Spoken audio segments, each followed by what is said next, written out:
Basebo ne banyabo tubategeeza nti abakulu bamaze dda okutuuka era nga weebali bagenda kuba batwegattako tugende mu nteekateeka ey'okukubaganya ebirowoozo.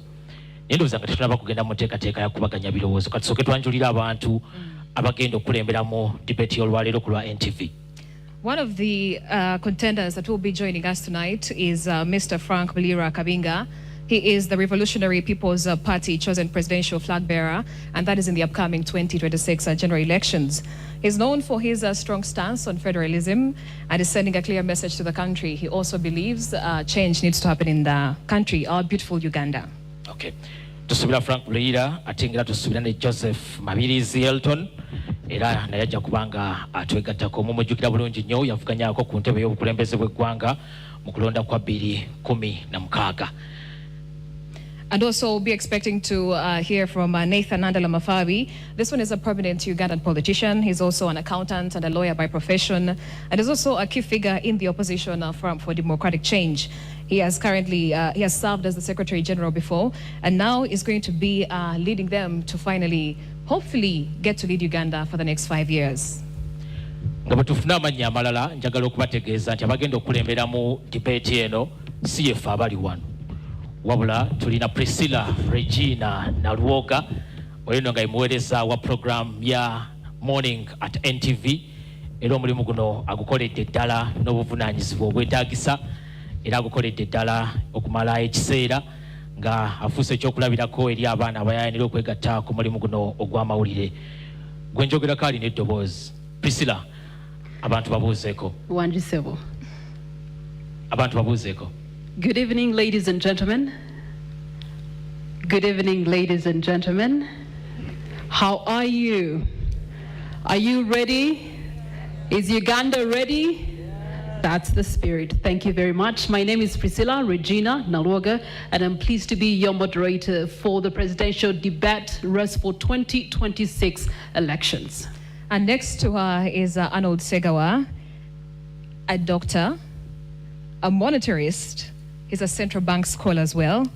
He's a former broadcaster. I'm sure you've probably seen him grace your screens on NTV tonight. And now he returns to moderate this presidential debate. You can say hi to the viewers. He also likes to be called a nice guy. Let's see if he's actually a nice guy. Yes, thank you for that. And good to be home, good to be back, and looking forward to asking some tough questions. Thank you. That's what doctors do. I've never seen a doctor who talks and talks and talks and goes on and on and on. But also some of the candidates that we'll be expecting tonight. We have Major General Mshamuntu. He has been a member of the Constituent Assembly back in the day. That was between 1994 as well as 1995. He has also served in Parliament. But after disagreeing with Museveni's approach to politics and the military, he was let go. And now he returns to also see if he can move forward and become the president of Uganda come next year. Bwetubabulira amannya amalala akambalike basooke bakube engalo zaabwe muzikube. That shows Alliance for National Transformation is actually in the house. Nti weeri n'ebibiina ebirala nabyo weebiri. Kale tujja kwongera okugenda mu maaso n'okubyanjula naye nga bwe twongera okweteekateeka njagala okubategeezaako nti debate eno eri butereevu ku NTV ne ku Spark TV ne ku mikutu gyaffe emirala gyonna egya social media nga bwe mugimanyi obulungi nnyo. Teekamu obuteesa ekigambo NTV Uganda ojja kubanga otusanga naawe osobola okugoberera.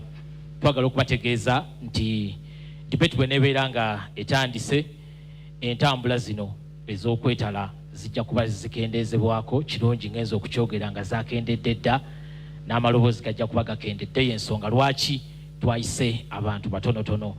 Singa candidate ayogera ekigambo n'owulira nga kikukutteko engalo zibeere ntonotono tuleme kulikikanga abali mu lwogolo lw'abantu.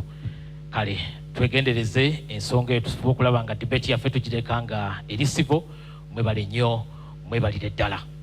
And of course, we'll be touching base with a couple of themes that I'm sure the moderators will be highlighting later on as the debate kicks off. But just in case you just joined us right now, 5 presidential candidates will be coming through to talk to you, the Ugandan, who's supposed to vote for them come next year, 2026. If they work for you, if they convince you well enough, then this could be the time that they actually get to serve you and lead you as their president. Okay. Ntegezeddwa nti ne Honorable Robert Kyagulanyi Ssentamu amanyiddwa nga Bobi Wine naye ajja kubanga atwegattako akadde konna okuva kati. A national unity platform is also in the house. Basebo ne bannyabo mwebale nnyo mwebalire ddala nga bwe tulinda bakandidates baffe okubanga batuuka. Njagala okwongera okubategeeza nti debate eno buli avuganya ku ntebe y'obukulembeze bw'eggwanga nga Nation Media Group abateesiteesi aba debate eno twamutuukirira era ne baddamu okusaba kwaffe nga bwe baakuddamu. Abo bagenda okulabika olwaleero beebo abakkiriza okubaawo ku debate eno. Abalala ku ssaawa ensembayo balabise nga bakwataganye mu ngeri emu oba endala, naye tujja kgenda n'abo abasobodde okuba nga batwegattako. Ekisinga obukulu kya birowoozo by'abana bagenda okutukulembera. Nyaffe Uganda eno Katonda bwe yali agituwa yagituweesa ddembe, era n'abatukulembera abalongoofu ne batufunira omulamwa ogwa ku lwa Katonda n'ensi yange, for God and my country. That's right. Era ensonga lwaki tuli wano nga tutandise debate eno n'essaala okuva ewaseeka, tuli mu bufu obwo obw'okusabira eggwanga n'okusabira enteekateeka eno gye tulimu. Tumaze ebbanga lya myaka 5 nga twetegekera okufuna obukulembeze obugenda okutwala Uganda mu maaso emyaka emirala 5. Uganda eno tuli okugiyita Nyaffe Uganda, nga bwe Nyaffe Uganda yazaala era neekuza n'okulera n'erera. Mu bo be yaleera ne mufaamu abaana 8 abavuddeyo okulaba nga bayingira enteekateeka eno y'okukulembera bannaabwe. Kakasiza ddala nti buli omu Nyaffe Uganda oyo yamukuba akaama, era akaama ke yakuba presidential candidate oyo ke tugenda okuwulira olwaleero. That's nice. So we have 8 presidential candidates. 5 will be able to make their presence seen and their voices heard tonight. Unfortunately, we won't be listening from Robert Kasibante. He's the National Peasants Party presidential flag bearer that is in the upcoming 2026 elections. And also, unfortunately, Mubarak Mnyagwa, also who wants to be known as Mugatigwa Bata, also won't be making it tonight. And he's a prominent Ugandan politician and also a former member of parliament. He believes we should all eat from the same... Atera munazungulu. That's very important. Munazungulu munaffe tasobodde kutwegattako. Yeah, but on the broader perspective of everything, I think this is going to be a very wonderful debate. The people that have showed up show that they actually want to lead Ugandans. Otherwise, if that was not the case, then all of them should have been here. But nonetheless, like my colleague Anwalu Katamba said, we'll definitely be moving forward with the presidential candidates that have confirmed their presence. Manye kisinze okunyumira mu presidential race eno ey'omulundi guno. Buli muntu alina engombo kwali mu kutambulira. Ne buli omu bw'agyogera owulirira ddala nga birowoozo bikulu. Waliwo abagamba nti okukuuma ebyo ebituukiddwako. Ne wabeerawo n'abasuubiza okuleeta enkyukakyuka. Abalala bagamba kuleeta Uganda mpya. Kakati katulindirire abantu kye banaasalawo. Yeah, it's up to the electorate. The people who are out there, they're the ones who have to make their voice heard and basically exercise their constitutional right of going out there to vote their leader of the country. Go ahead, go for it. I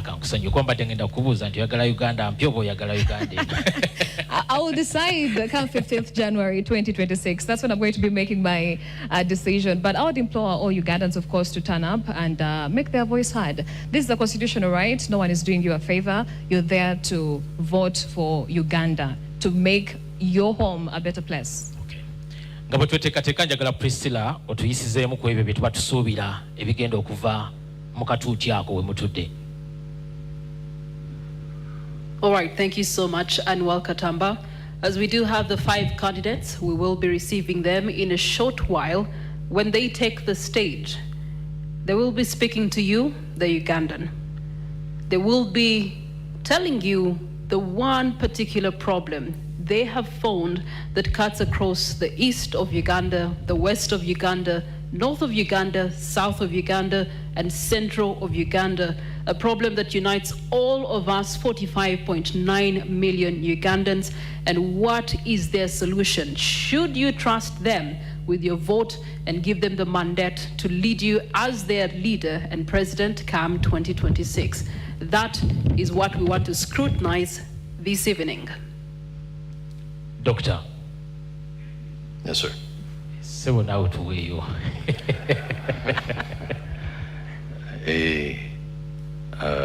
Wow.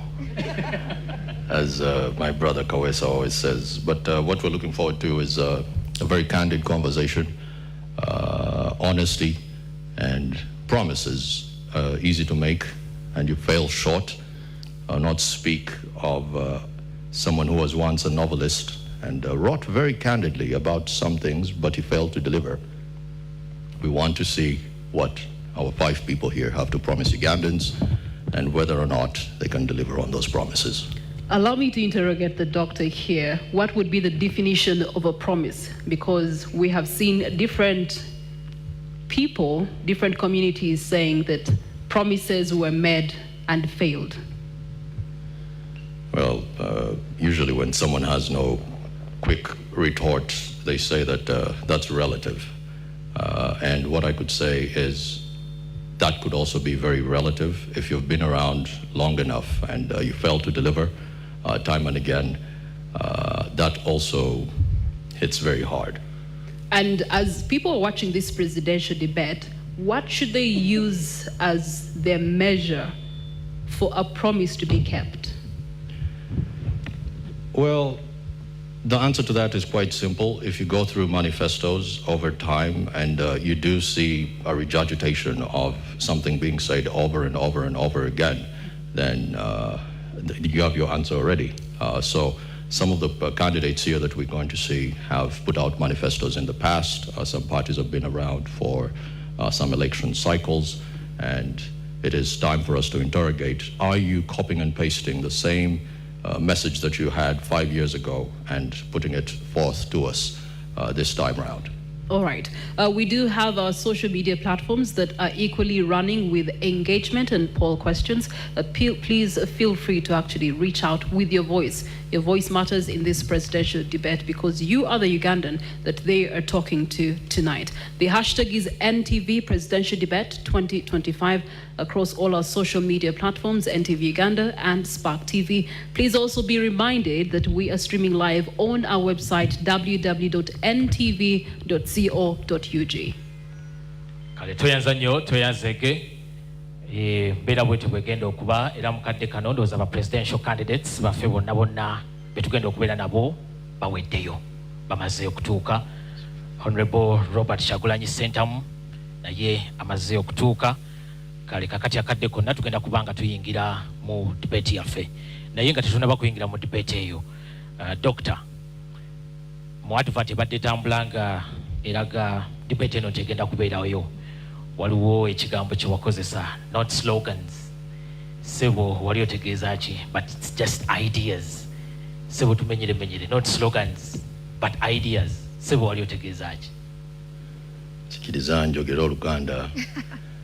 Waliwo abantu bangi abalowooza simanyi Luganda naye ndi musajja Muganda wawu. Wewetegereza okulonda okwensi gye bayita United States of America, we bafuna obwetuze independence in 1776. That was a while back from the British. Something interesting happened. Fast forward to the Ronald Reagan time, and something that was fascinating was Ronald Reagan came up with a slogan for his campaign.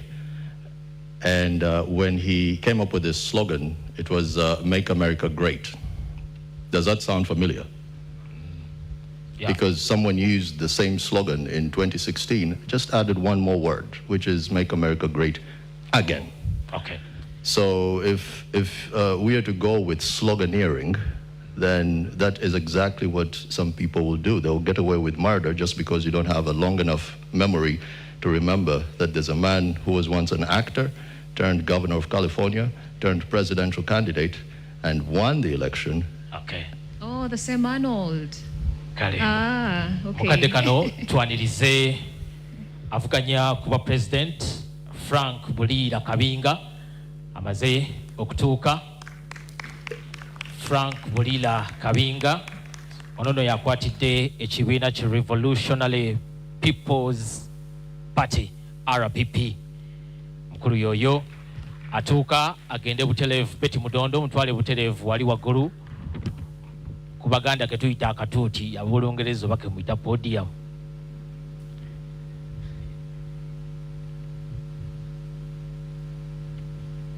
Omukulu oyo atuuka ebyobufuzi teyakabiyingira yabitandika ebbanga ddene emabega era nga yaliko mu kibiina eky'abaana DP abaali abavubuka KYD ate gye yava ne yeegatta ku Dr. Aggrey Kiyingi mu Uganda Young Democrats gye yava n'alyoka yeegatta ku kibiina kino ekya RPP mwaze okuvuganyiza ku ntebe ey'obukulembeze bw'eggwanga. Tukube engalo ezimwaniriza. So Frank Bulira Kabinga is a Ugandan politician and also the presidential candidate for the Revolutionary People's Party in the 2026 general elections. Up next, the other contender that will be joining us tonight is Honorable Nandala Mafabi. He is currently the opposition figure leading the Front for Democratic Change and is their flag bearer for the 2026 general elections. Please welcome Nathan Nandala Mafabi. Aba FDC we bali muri badembe okwaniriza omukulu ng'atuuka era nga Nathan Nandala Mafabi naye ebyobufuzi teyakabitandika yabitandikira ddala mwaka ogwa 2001 gy'abadde nga omubaka wa Parliament okutuukira ddala olwaleero ng'avuganya ku ntebe y'obukulembeze bw'eggwanga. Mukulu yakolako mu URA era akoze emirimu mingi nnyo okutuuka watuuse awo. Ssebo tukwaniriza era tulindiridde okuwuliriza ebirowoozo by'ogenda okutuwamu. Omutwale Butereevu ku katuuti Dokita n'amusoyezaawo ebibuuzo. And just to highlight his education, his A-level education, he attended Busoga College, Miri, Jinja. He also graduated from Makerere University in 1988 with a Bachelor of Statistics and Economics. He also followed that with a postgraduate diploma in education, and that was in 1989. And also, that was from Makerere. He also obtained a diploma in income tax administration, and that was from the Uganda Management Institute in Kampala. In 1993, he passed the Certified Public Accountant examinations, and that was both in Uganda and Kenya as well. Currently, like we said, he is the presidential flag bearer for the Front for Democratic Change. Basebo ne bannyabo twanirize General Grigor Mugisha Muntu muna ANT.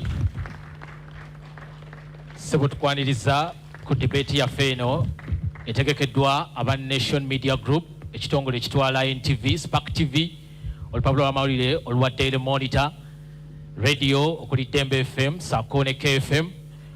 Oyo omukulu oyo yadumirako n'amagye g'eggwanga era y'omu ku bannansi abeetaba obutereevu mu lutalo olw'abanunuzi abaleeta gavumenti ya NRM mu buyinza. Sebo tukwaniriza. Now, Mugisha Muntu was officially nominated on September 24th, 2025, and is also known for his calm, values-based political approach. And his focus has always been on addressing governance issues.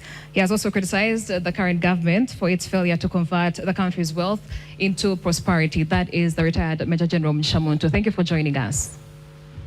Basebo ne bannyabo twanirize Joseph Mabirizi, Elton Joseph Mabirizi naye amaze okutuuka. Era ngono yavuganyako ne mu kalulu ka 2016 obululu akakiiko k'ebyokulonda ke baamuwa bw'anaaba afunye omukisa n'abutubuulira naye ssebo tukwaniriza ku debate eno etegekeddwa aba Nation Media Group era tulindiridde okulaba ebirowoozo byo ekiro ky'olwaleero. Elton Joseph Mabirizi is the presidential candidate for the Conservative Party, and that is in the upcoming 2026 general elections. Just like my colleague said, this is his second time contesting as president, and I'm very sure he's not new to these things. mu 2016 fe abaaliwo twamuyitanga Mabreezy. Oba gwe waliridda wa 2016 waliridda wakalwako kakusanga. I was still very much around, by the way. I remember his name trending as Mabreezy, and I think it's a cool name. We like presidential candidates that are actually relatable. Oh. Yeah. Which class were you? 2016, I was already at campus. I was already doing my university degree. I think guys out there, they are now... I'm old enough. Toyanza nyo toyanzege tulindirira omukulu Joseph Elton Mabirizi okubanga naye ayingira atwale ekifo kye nga bwe twongera okweteekateeka. All right, as we wait for Joseph Elton Mabirizi to come through, the other contender that's going to be joining us tonight is Robert Kyagulanyi Ssentamu. He's also known as Bobi Wine. He's a politician. He's also the president of the National Unity Platform, a former musician. He's an actor. He's a businessman. And he transitioned to politics and gained prominence as a critic of the president, that is Yoweri Kaguta Museveni. Omukulu ono gwe tuleeta yaliko omuyimbi. Era ebiseera we yabeerera omuyimbi yayitibwanga Ghetto Gladiator era yayitibwanga Ghetto President. Simanyi oba kyeki kyali ekifo kye naye tujja kuba nga tumufuna. Ntegeezeddwa nti Mabirizi naye atuuse. Ssebo Elton Joseph Mabirizi, presidential candidate owa Conservative Party. Ssebo tukwaniriza obwedde ensi yakulindiridde dda. Ate olina ekyafaayo eky'obudde abaaliwo mu 2016 abamu babadde batandise okweraliikirira. That is Elton Joseph Mabirizi, the presidential candidate for the Conservative Party in the 2026 elections. He's doing it again as he's also joined by the party chairman, John Ken Luchamzi, and a nice delegation. The man. Conservative Party is in the house, officially. John Ken Luchamzi. The man. The man. All right, Conservative Party is in the house. And now let's move forward to our final candidate of the night. That is Robert Kyagulanyi Ssentamu. He is the presidential flag bearer for the 2026 general elections on the ticket of the National Unity Platform. Please join us and welcome Honorable Robert Kyagulanyi. Honorable Robert Kyagulanyi Ssentamu bw'atuuka tubategeezezza nti yaliko mu kisaawe eky'okuyimba era nakati akyakirimu. Ennyimba empya zikyajja nnyingi nnyo, tutera okuziwulira weewaawo tezizannyika ku TV bannange. Munaatusonyiwa, muyinza okuzitubanja. But his political journey actually started in 2017 to 2021 when he represented Chadondo County East, that is in the Parliament of Uganda. There were some things that happened there, so we won't dwell on that. All we know is that he leads the People Power, the Power Movement, and it has been a major opposition force. And he also ran for president in 2021, and he's here to do it again next year. Kale tulinze Robert Kyagulanyi Ssentamu atambula n'omulamwa ogw'okugamba nti aleeta Uganda empya ne kkooti y'abantu. Ebyo bye bimu ku bigambo byasinga okutambulirako. Naye abamuleeta oba bamulaze ekkubo kyamu ndaba tavaayo. Aja is coming. Tuyinza okwogera ebingi ne twokya.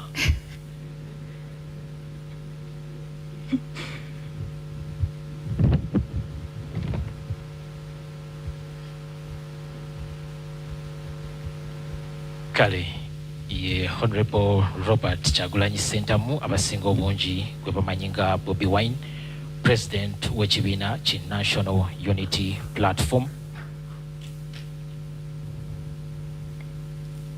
Amukulembedde ye Mildred Bedun asoma amawulire ga NTV Weekend Edition.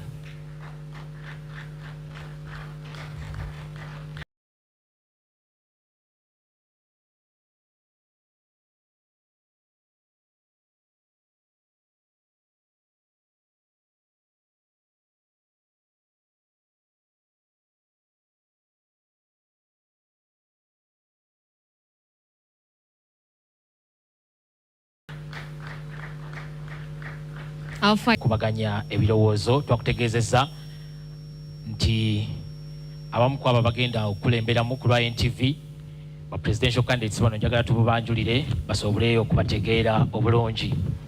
Abagenda okulemberamu debate eno ku lwa NTV tulinako Priscilla Regina Nalwoga abamu ku mmwe abali awo ku podium yali abakyazizaako ye presenter owa program ya Morning at NTV. Program ebeerawo buli lunaku okuva ku Monday paka ku lunaku olwokutaano. Ye Priscilla Regina Nalwoga omu ku bannamawulire abagundidde obulungi mu mulimu guno. And seated next to her is Arnold Segawa. He's a doctor, a monetarist, and a central bank scholar as well. He has also been in the newsroom for quite some time, so he's well versed with that field as well. He's going to be our moderator as well for the presidential debate as we gear up for the 2026 general elections. Wa presidential candidate kanyimirire wano musobole okundaba. Nze ani walukatamba kakati katubaweeyo eri bannaffe baneeno abagenda okubakulembera mu debate mbadde ne prefer. Over to you, Arnold and Priscilla. Good evening, Uganda, and to all watching us across the world. It is 8:34 in Kampala and midday 34 in Washington, D.C. I know there are very many people who are eager to hear, especially in the diaspora, what all of you have to offer us as presidential candidates, and we're looking forward to hearing your thoughts. Tonight, live from Kampala, NTV and Spark TV bring you a defining moment in our nation's democratic journey. The NTV Presidential Debate 2025, the race for 2026. I'm Dr. Arnold Segawa, together with Priscilla Regina Nalwoga. Good evening to you, Uganda, and good evening to you, our candidates. Our candidates, how are you? Pressure. Pressure. Let's turn on those microphones and just hear your voices so that we know you're the one. I will start with the General. General, good evening. Good evening. How are you? We are fine. You are fine. I trust you are fine too. Oh, that's wonderful to hear. A round of applause for him. Mr. Robert Chagulanyi. Mic check, 1, 2. 1, 2, check. It's a pleasure to have you. Good evening. It's a pleasure for me to be here. Good evening, viewers. Good evening, our dear moderators. Good evening, fellow candidates.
All right, we also do have Honorable ready, and they have shown us that they're ready to go. There are 5 voices. However, you and I make up one electorate. Every answer tonight is going to be counting, and every commitment is going to be measured. Joining us tonight on stage, we have Frank Bulira. We're going in alphabetical order from your surname. On my extreme right, Mr. Frank Bulira, thank you. Mr. Candidate Joseph Mabirizi, thank you. Candidate Nathan Nandala Mafabi. In the middle, we have candidate Robert Chagulanyi, and last but not least, on my extreme left, candidate Mugisha Muntu. Well, tonight marks a very defining moment in our national conversation. Ugandans from across the country, ever since we began this live broadcast, have been talking to us, and they have been telling us some of the things they would like their candidates to actually pinpoint about. And of course, this has been building up to this coverage from our correspondents in Entebbe to northern Uganda to Mbarara, to the voices of everyday Muna Uganda, each one of them sharing what they are expecting of you, our candidates, as you get to address them as a nation. Now, a short while ago, we were introduced to the 5 candidates joining us today, and we get to regret that 3 candidates were unable to join us on this stage tonight, with the hope that all 8 will be present at future debates. Tonight, we will be looking at 5 themes, that is youth unemployment and jobs. 2 is security, governance and justice. 3, technology and the future of work. 4, infrastructure development and the health sector. And 5, finance and economic development. And as the word presidential debate does say it, each candidate has 4 minutes for your introduction. Each candidate has 4 minutes and 30 seconds allowed to close your submission to every address under everything that we're going to be discussing tonight. And 1 minute will be awarded to you, and maybe 45 seconds to give your closing remarks when the night is done and dusted. There will be a 7-minute commercial break after the second theme, and these themes were all selected based on months and months of public engagement. Thousands of Ugandans having submitted their priorities and questions. This is through the community forums, digital platforms, and of course the regional outreach. However, the final selections, the structure, and the sequencing for tonight were made independently of the debate team. So as per the debate rules, neither the candidate that you see on the podium this evening nor anyone on the team have reviewed or influenced these questions. Without any further ado, let us begin. And this is going to be very brief. In 4 minutes, tell Ugandans why you're the best candidate and to take this big job of being the president, not just having the fancy office. While you're at it, also tell Ugandans what the biggest problem is with the country. Let me start with you, Mr. Bulira. 4 minutes. Thank you so much. Dear Ugandans, my name is Bulira Frank Kabinga Salongo. I'm the presidential flag bearer for the Revolutionary People's Party, a party which merged with the Uganda Federal Democratic Organization, which was led by the late Dr. Aggrey Kiyingi. I'm here in the footsteps of the late fighter Dr. Aggrey Kiyingi, in the footsteps of our forefathers who fought for federalism, the Nkwangas, the Andrew Takome Kairas, the Dr. Paul Kawanga Semogereres, the retired Colonel Dr. Kiza Besiges. I'm in this race not just to contest ceremoniously. I'm here to contest and deliver our opposition to State House. It has been a process of over 4 decades, and I think this coming election is going to close up each and everything. This is the time that we need to shape our country. There are only 2 big problems of our country, Uganda. Number 1 problem is Mr. Museveni. The second problem is the system of governance. That is why, as the Revolutionary People's Party, we are looking at federalism. Federalism is the way to go, and it is our core. The RPP, we believe that even if Mr. Museveni goes and we have another president and we don't change the system of governance, we shall remain in the same problems. In my first 100 days, that's why I pledge that Uganda is going to go federalist. Bulira Frank Kabinga, I was groomed by the Uganda Young Democrats. I started my politics in Kasubi Church of Uganda Primary School way back during the CA times. I joined Uganda Young Democrats in the second generation after the Dr. Lurume's first generation of UID, the Mabikes. I was part of the second generation, and I was the spokesperson of the Uganda Young Democrats under the leadership of Susan Abo by then. Then I was the students leader for Uganda Young Democrats until I joined Dr. Aggrey Kiyingi. I joined Dr. Kiyingi purposely because I wanted to remove Mr. Museveni, period. I didn't want to overstay in the opposition. You all much well know that Dr. Aggrey Kiyingi was standing in the true path of changing this country. In fact, if Dr. Kiyingi or Dr. Besigye had been in this race, I wouldn't have contested, because they are the only two people who had solutions to changing this government, who were focused on removing Mr. Museveni and with realistic solutions. We have done enough politicking, and it is now time to remove Mr. Museveni. That is why I also argue my fellow candidates, fellow contestants, if they are really genuinely looking at removing Mr. Museveni first, to join me, and we remove Mr. Museveni. We shall sort other issues regarding parties and our aspirations after removing Mr. Museveni after 15th January. So I'm here, dear Ugandans, presenting myself as your next president come 2026. My campaign was derailed. As you know, Dr. Kiyingi, he was living miles away from Uganda, but he was the most feared man. Mr. Museveni feared Dr. Kiyingi more than opposition leaders sleeping in Kampala and Wakiso. You know that. It's a debate, Mr. Frank Bulira. Your time is up, 4 minutes. But since you want to remove Mr. Museveni, then I ask that you move from your seat and come sit next to these two gentlemen, in between these two gentlemen who have also rightly said that they're doing the same thing. Please stand up and come and sit in between the general and the one who's promising a new Uganda. Though I'm number one, It is okay. We shall decide on 15th.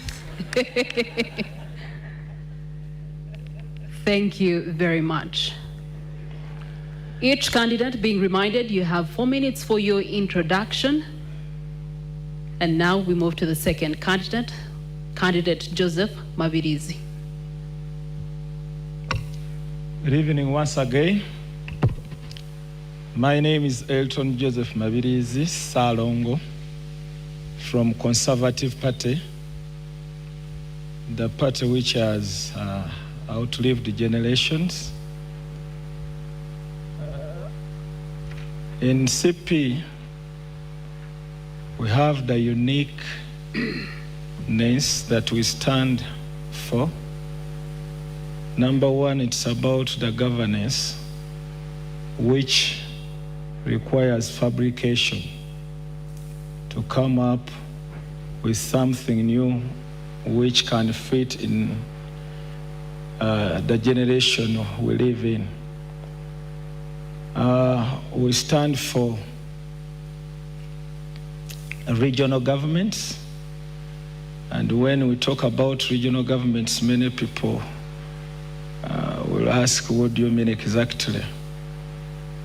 We have 16 regions of Uganda, and those 16 regions must have small governments where they share power with the central government.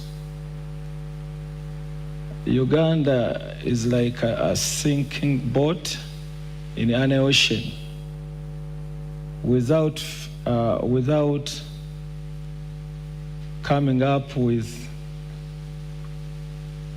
a regional government, we would have done nothing, even if we elect any other leader. So regional governments, this is where power is shared, resources, responsibilities are shared with the central government. And when you come up with such a government, you would have dealt away with so many problems of Uganda that we are facing today. For example, the problem we are facing where all authority belongs to one person, where security is just in central government, where taxes are collected and just go into a small group of people to govern that. So there is a great need to institute regional governments to ease service delivery, at the same time creating a lot of jobs, which is a problem that we are facing today, but also working on the system of education that we are having in Uganda, which does not help parents, it doesn't help the graduates, the learners, it doesn't help even the government. The first beneficiary of the citizens or the graduates, it is the government. But when they finish, you find that there are no jobs, which has created a lot of dependence. People are working are very few, and many depend on others. Thank you. Thank you for that, sir. On to you, Mr. Mafabi. My name is Nathan Nandala Mafabi. I came in this election. I come from Forum for Democratic Change. Our theme is fixing the economy and the money in our pockets. The current problem in Uganda is three-phased: corruption, that is greed, poverty, injustice. I have worked in the whole country. You discover poor mothers, poor fathers, who are selling tomatoes, oranges. They cannot even make enough to feed their families. Our children go to school. Out of 10 children who join primary school, only 2 reach P7. That means there's 80% dropout. You go to the health center, they will refer you, go out for medical attention, go and buy medicine, go for a scan, and those are the main things which bring us in this election. But what's the problem? We have been around for 40 years. We have been talking about peace, peace, peace, and I don't think Ugandans can now eat peace because the peace is there. What we need is people to have jobs, and when they have jobs, they will earn a living. We look forward to investing in agriculture. We look forward to investing in education. We look forward to investing in health sector. We look forward to investing in infrastructure. I come with experience because I have studied all those. I come with experience in economy, in accounting, in taxation, in knowing poverty, how it's painful. I have worked. I'm fortunate you mentioned that only maybe you are, but I was in Ministry of Finance. I worked for World Bank, and we have advised many governments and have come out of poverty. So I am coming here with experience to help Uganda to move forward. I come as an employee. I want to be a servant to serve you with all my energy to ensure that people of Uganda can have the 3 meals which are designated in our lives. I am aware that we are 8 candidates, but each of us has his own manifesto. Our manifesto is very clear, it is spelling out what is supposed to be done. We want to create jobs. 60% of the youth are unemployed. 84 people live on 14 people. This is the danger, and this is the biggest insecurity we are having in our country. You get people are walking on the street from morning to evening, looking for what to do, what to eat, and this is causing a lot of problems in our country. In fact, the next time bomb is from the unemployment of the youth. Currently, our economy is structured in such a way that the service sector, which is contributing about 50%, is externalized. That's the telecom, that is the financial sector, and even the industrial part is belonging to the foreigners. Local Ugandans themselves, who live on agrarian economy, which contributes almost 80% of our livelihood, are only having a 23.8 GDP contribution, meaning that our people are living as slaves in their country. This is what we need to resolve, and it's urgent, and it needs somebody with experience in that area. In my life, I have been in Parliament for 25 years. I have been there advocating for justice. I've been advocating for, because there's a lot of social injustice, I have been advocating for this issue to do with poverty alleviations. Every election, we see a different theme that they are doing. In 1996, they brought in Tandikwa. In 2001, they brought Kulembeka. In 2006, they brought Bondaba Gagare. In 2011, they brought Prosperity for All. In 2016, they brought Emioga. In 2021, they brought Operation North Question. Now, 2026 PDM. If these were really aiming to remove poverty, and they have not done, it means there's total failure in the government. Our government lacks transparency in management, and the corruption is at the theme. Thank you for your submission, sir. Let's move on to candidate Robert Juggling. Thank you very much, dear distinguished moderators, honorable colleagues with whom I'm running for the noble responsibility of leading our nation, ladies and gentlemen present here, and those watching us from afar. I am humbled to be here contesting to lead our country, and it's great pleasure and honor to be representing the common people of our country. As a person who comes from the ghetto and rose to represent the nation at the highest level, I cannot take any further pride than that. But also, I am aware that we are in a nation that is at crossroads. We had independence 63 years ago, and 40 of those years have been covered by one man who has reduced our country to a failed state. Absolutely, it is clear to all and sundry that this nation, which is primarily young, has clearly made a decision, only that they have been stifled. I am aware that I will be taking over a nation where 1.5 babies are born every year, taking over a nation where almost half of the budget goes to servicing debts. I'm aware that I'm taking over a nation that is deeply divided, but committed and ready to unite our country, which we've already started doing. What we promise is a new Uganda which is going to reset. Our country has completely been messed, and it needs to start afresh.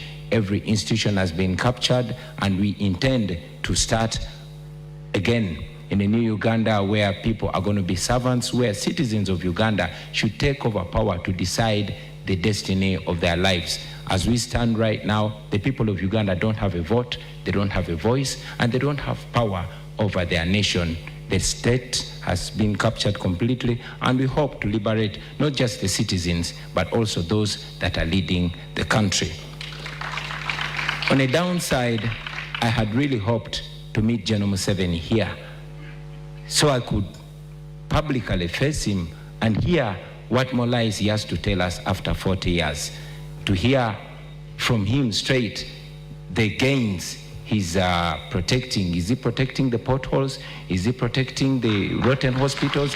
Is he protecting the broken down schools, the broken down infrastructure? Is he protecting his power and right to torture citizens? I had always wanted to hear that, not privately, but publicly from General Museveni. Anyway, it's all right that he's not here because he's in the past and we are discussing the future of our country. So I'm very glad and I hope to share ideas and to teach and learn from our colleagues. But of course, I must assert it that the people of Uganda, especially the young generation, the new generation that I largely represent, is committed to changing their country and to taking back the right to determine their destiny. I am ready and committed to lead the charge to change Uganda, so help us the Almighty God. Thank you. And the final candidate for the evening, with your introduction and why Uganda should believe in your cause.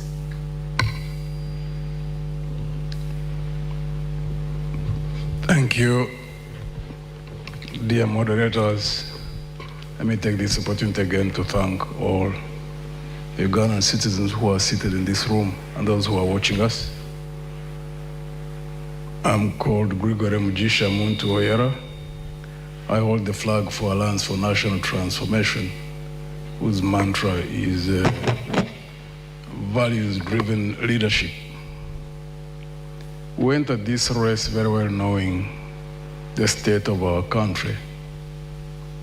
For 63 years, we've been in a vicious cycle. John Museveni being the 9th president, regime after regime, promises are made, promises are never fulfilled.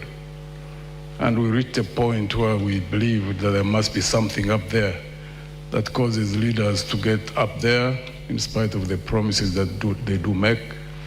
What makes them drunk to a point where they lose direction, they don't fulfill promises, they trample on citizens, and unfortunately, at this point in time, we have not even had the experience where one leader hands over power to another.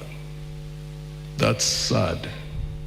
Some of us had hoped that we would see the breaking out of that vicious cycle. Where we are heading, we are not so sure whether that will be or not.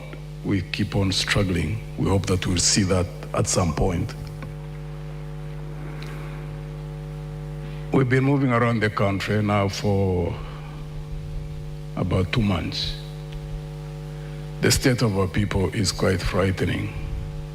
Joblessness, the levels of joblessness of the youth, the depth of poverty that you read on the faces of the people, and even what they express. The lack of drugs in hospitals, government hospitals, and very well knowing that there are those who can't afford to go to private hospitals, which means they can't afford the bills, which means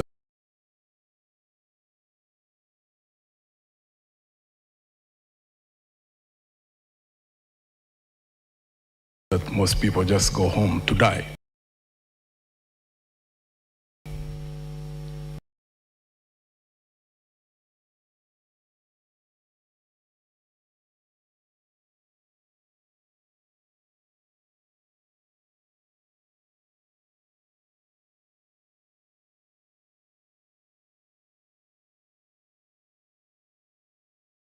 Getting jobs, and the response has been uniform throughout.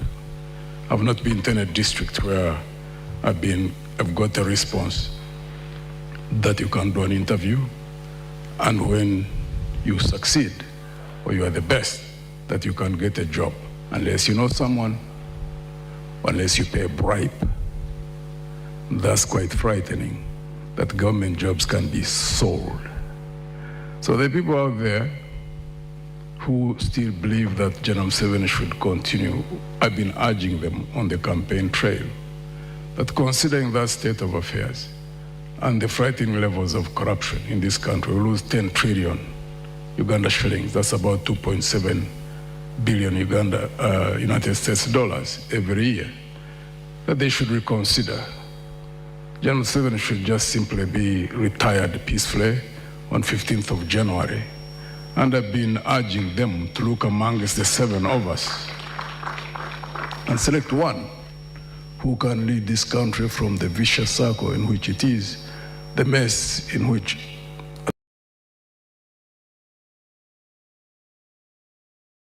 we are, also considering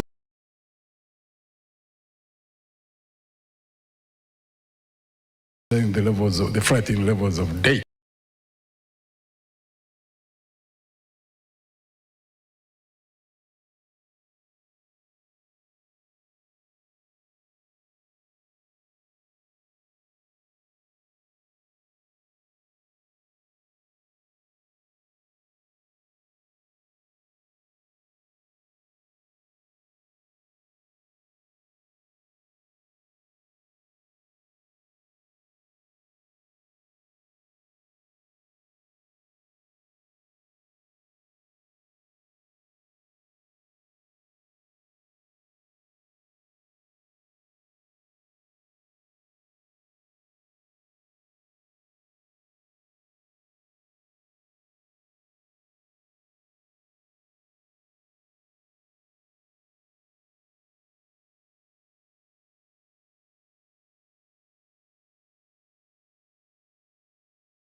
cannot trace them in education, neither can we pin them in training. Youth unemployment is standing currently at 16.3% compared to the 11.7%. Overall, when we look to the female perspective, there the youth unemployment is also closely higher at 20%. The figures do go on, but each year about 700,000 people do enter the labor market, but only about 34% of that figure is actually absorbed in jobs. Candidate Frank Bulira, given these realities, what concrete measures beyond the national employment strategy, beyond the national development plan 4 that we're currently running as a country, will you implement in your first 3 years? 1, to raise job absorption well above 34%. 2, cut the youth NEET rate by at least 10%. And then 3, to ensure that the additional jobs being created are decent, they are formal, and are creating opportunities rather than incurring a lot of pressure on the informal sector. Yeah, thank you so much. First of all, surely poverty is everywhere, but our case as Uganda is so worrying. Just as I said, we can speak a lot, but the biggest problem of Uganda is Mr. Museveni and the system of governance.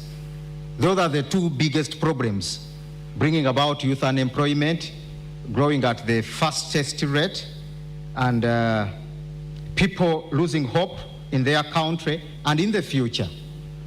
As the Revolutionary People's Party, under the new federal arrangement, remember, after 15th January next year, in the next 2 weeks, Uganda will be announced as the new Federal Democratic Republic, governed under the 16 federal states, taking charge of their wealth. The Revolutionary People's Party is going to take the jobs closer to the people, where they stay. Gone are the days when everyone has to come to Kampala looking for jobs. People going to kneel before Mr. Museveni to get survival, including ministers, public servants. You have to meet Mr. Museveni in order to survive, in order for your child to be given a bursary. The federal arrangement is going to take back the jobs in the areas, the 16 proposed federal states making up Uganda. First of all, we are going to introduce the Federal Economic Empowerment Program. The Federal Economic Empowerment Program is going to replace these failed Bonabagagawales, parish development models, which are just enriching NRM cadres and RDCs, swindling taxpayers' money, the Operation Welfare Creations, just helping soldiers to build more mansions and build arcades. They are all going to be scrapped, and the Federal Economic Empowerment Program is going to look at the Ugandans in Sebei are going to be placed in the cement factories, where you even have truck drivers who are Chinese, in Kaserem, in Kapchora. Mr. Bulira, can you name one country that's operating a federal system? UAE, Germany. Which ones of those are over just under 63 years? God said about UAE and its background. There was a time when Uganda was far ahead of UAE. You remember that one time Idi Amin Dada gave food aid to UAE when the current president was the father of the current Sheikh Al Maktoum. He gave UAE food aid, plus the little soil UAE has. It was taken from here and mixed with the sand. UAE, every tree in UAE and grass has to be irrigated in order to live for a day. I worry, but Mr. it is the capital city of the world right now. Uganda would be so far better if we had gone federal. I worry you might not know that much about federalism, because the best example according to you, the United States of America, which is operating on a federal system. Mm-hmm. From the federal system, you go down to the state system. Mm-hmm. Then from the state system, mm-hmm. you go down to municipals. Mm-hmm. So I worry that you want to implement something that you're not very savvy with.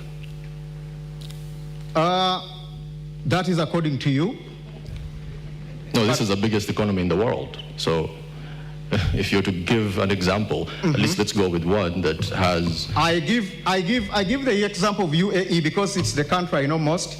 The king of Dubai is my good friend Sheikh Al Maktoum, and the president of UAE, Sheikh Nayan. So it is a live example. My second home is in UAE. I've admired a lot from UAE under their arrangement, whereby you don't need to go to Sharjah when you are in Abu Dhabi to get a service. Everything is in a different is well catered for in a particular federal state or province. Provinces are competing. When Abu Dhabi builds a big skyscraper, Dubai will bring Burj Khalifa. When Al Alain does this, you know, in the end, the country ends up developing. In Nigeria, you don't need to go to, if you are in Lagos, you are contented. You don't need to go to Abuja. You don't need to go to Kumasi. So, Kumasi is in Ghana, but thank you. You have run out of time. Thank you, Mr. Bulira. As you can imagine, it is going to be a very heated conversation, and if I do jump in, my credentials might permit me to do that. On to the next candidate. Let's look at Mr. Joseph Mabirizi. Quick question, Mr. Mabirizi. Are you familiar with the Malabo Declaration?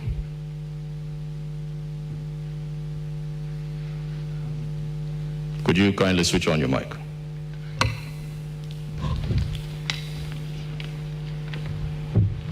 Are you familiar with the Malabo Declaration? So many declarations has been done. That is a yes or no question, So sir. which one do you mean exactly? Malabo Declaration, Africa Union. Are you familiar with the Abuja Declaration? Which one in particular? Because several of them, there are several which has been done. I wouldn't want to eat into your time. Are you talking about the climate one? Are you talking about which one are you talking about? Okay, let's talk about agriculture. A declaration was made where 10% of revenues going through this fiscal plan when it comes to spending of any nation that is privy to the African Union spends 10% of their revenue on agriculture. As you can imagine, Uganda does not do that. That being said, what would you do in your first few months as president of Uganda to fix that? We have a very big plan about agriculture infrastructure, where we want to encourage much of small-scale industry, where people can use simple machines in agriculture. Like hoes? When I talk about simple machines, I know even a hoe falls under that, but there are other machines which are not big tractors, and those ones which are operated just with small engines. There are those ones which are operated manually. They just push them. So there are so many. So I'm not talking about only a hoe. I'm very confused. Are we talking about combine harvesters? Are we talking John Deere? Are we talking, I'm very confused. Going back to plowing with oxen, which one is it? Give me something concrete. They are tractors, but now I'm talking about the simple machines which use these simple engines, which are affordable. They don't consume a lot of fuel, and they are being used in Malaysia. So you can visit Malaysia, because for me, that's where I saw them. So that's what I'm talking about, that once we trade that and bring it into our nation, we would have helped a lot in agriculture. But you're addressing something different, because what this declaration say is to have 10% of your GDP. I understand your question. Give me time to answer. Please, go ahead. If you want me to answer your way, then it's something else.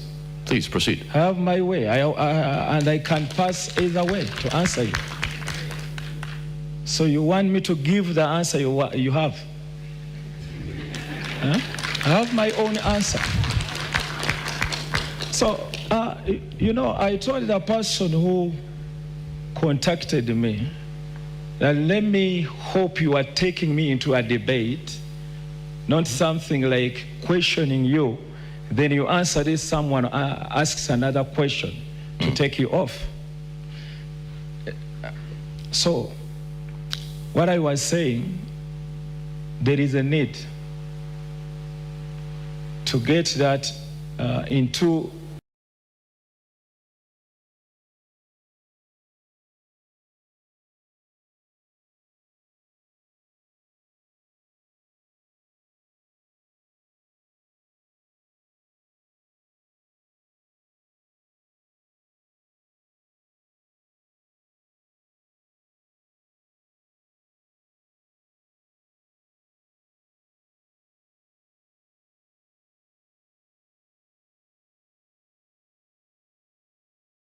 that modernization agriculture.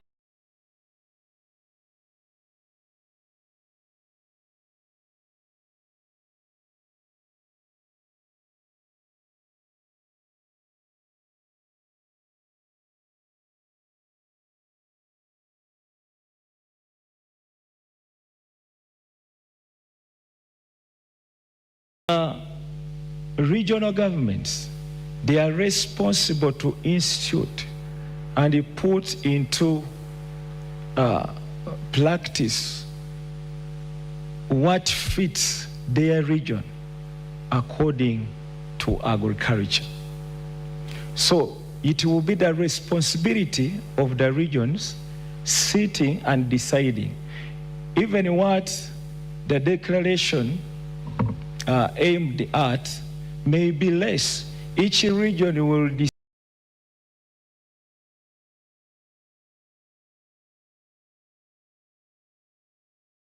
decide according to the need of that region.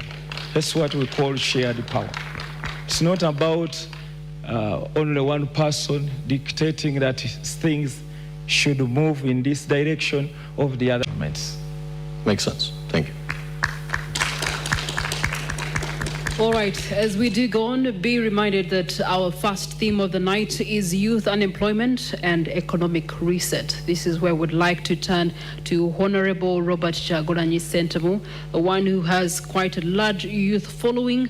These are young boys and girls who need technical skills that are primarily scarce in our country right now. We look to training, we look to education, vocational education, and we also look to tertiary education that is still by and large weak.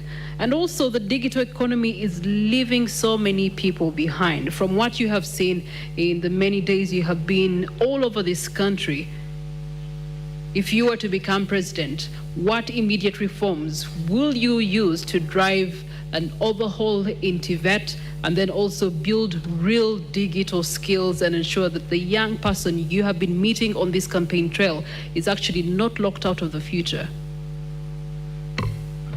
Thank you very much. And I'm glad you mentioned that indeed we've been traveling all over the country. For me, this is more realistic than idealistic. These are not just statistics, these are realities. These are people. We've been there, and in every urban town we've reached, you've seen hundreds of young people that show up, that are desperate, they're strong, they're talented, they want to work, but these are young people that have been failed by a system. It should be noted that Uganda is ranked the most entrepreneurial country in Africa. However, the young people are being failed because 70% of the small businesses that are started do not live to complete one full year. They are failed because of high taxes. They are failed because of the cost of money, high interest rates. They are failed because of high electricity rates. They are failed because of high transportation, and this comes because of the broken down transport infrastructure. As a national unity platform in a new Uganda, we have a plan of establishing 10 million jobs. Here we're going to do this by leveraging the tourism sector. As you know, Uganda is immensely gifted. We're going to leverage the manufacturing sector, and most importantly, the creative industry. Now, having come from the creative industry, I know the potential of the creative industry. Uganda is equally as talented as Nigeria, or even more talented. But looking at the Nigeria's creative industry, it is almost outcompeting the oil industry. In fact, they call it the new oil because it is largely seen as even more engaging and more incorporating of young people, of the ordinary citizen, than the oil sector. Now, our plan is as follows. First, we want to empower and support the small, medium enterprises and the cottage industries. Now, for the benefit of our voters out there, cottage industries are the small scale industries, mainly in homesteads that are majoring in production.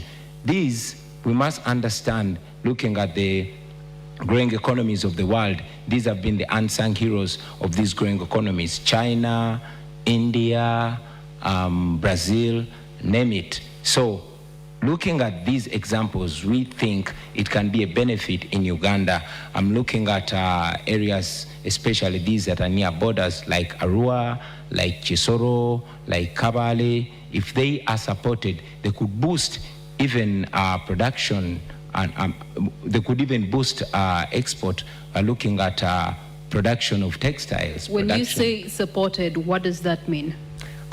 Supported means cutting down, reducing the cost of doing business, reducing the power costs, reducing the cost of money, reducing the interest rates, investing in transport infrastructure. This would make it easier for them, and it would boost them. Also, it's important to mention that in this line, we want to boost production. In our manifesto, we presented our school feeding program, where the government is going to be feeding children at school. Now, the people that are going to be supplying these foodstuffs are going to be the ordinary citizens, and in the new Uganda, the government will work with the parent teachers associations, the PTA, to ensure that they identify not only the most vulnerable, but also the most trusted and competent suppliers, the eggs, the wheat, the rice, the flour, to feed the children. This way, we're going to be able to support even the small producers, the women, and the ordinary people out there. We believe that this is not only going to boost education, but it's going to help in youth unemployment. We also intend to modernize our skills development. Your time is spent, but I'm going to allow you a minute. You have made recognition of manufacturing and tourism. These are high level in terms of strategic for any presidential candidate. Leaders have been describing it as Uganda's economic growth. However, there's one structural problem that still hinders both sectors right now, and that is unreliable power supply and high electricity costs. What's your solution? Well, the high electricity costs can be renegotiated. As government, we can go as far as renegotiating with Bujagali to ensure that the power comes down, because that is what is going to help the productivity. There's one thing, if you allow me also talk about, that's the exploitation. The current government prides in youth employment, where mainly the industries that are owned by foreigners actually exploit the citizens to an extent that young Ugandans are paid as low as 3,500 shillings a day. Now, I was in Parliament in 2019 and we passed the minimum wage bill. Unfortunately, General Museveni refused to sign it. Now, we are going to reintroduce it in a new Uganda, and I will sign it because I will be president. Thank you. Thank you for that. Let's move on to candidate Nandala Mafabi. I've been going through your manifesto, which is quite fascinating. There's something that you mentioned, cooperative-led agro-industrialization. You're familiar with that. And here you do target tea fertilizers at 30%. Explain to me how this sizzles into working on the youth unemployment problem in the country. Thank you so much. First of all, Uganda is an agricultural country, so it's an agrarian economy. And the youth we have currently, if I give you an example, most of them are living in schools, or they have dropped out of school, but they don't have land. They cannot be able to go on the land to till it. But agriculture employs about 80% of Ugandans.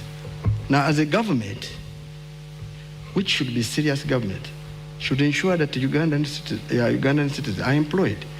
We're looking at skilling the youth, and you skill them in what you have. For example, we skill them in agriculture, we skill them in construction, we skill them even in ICT.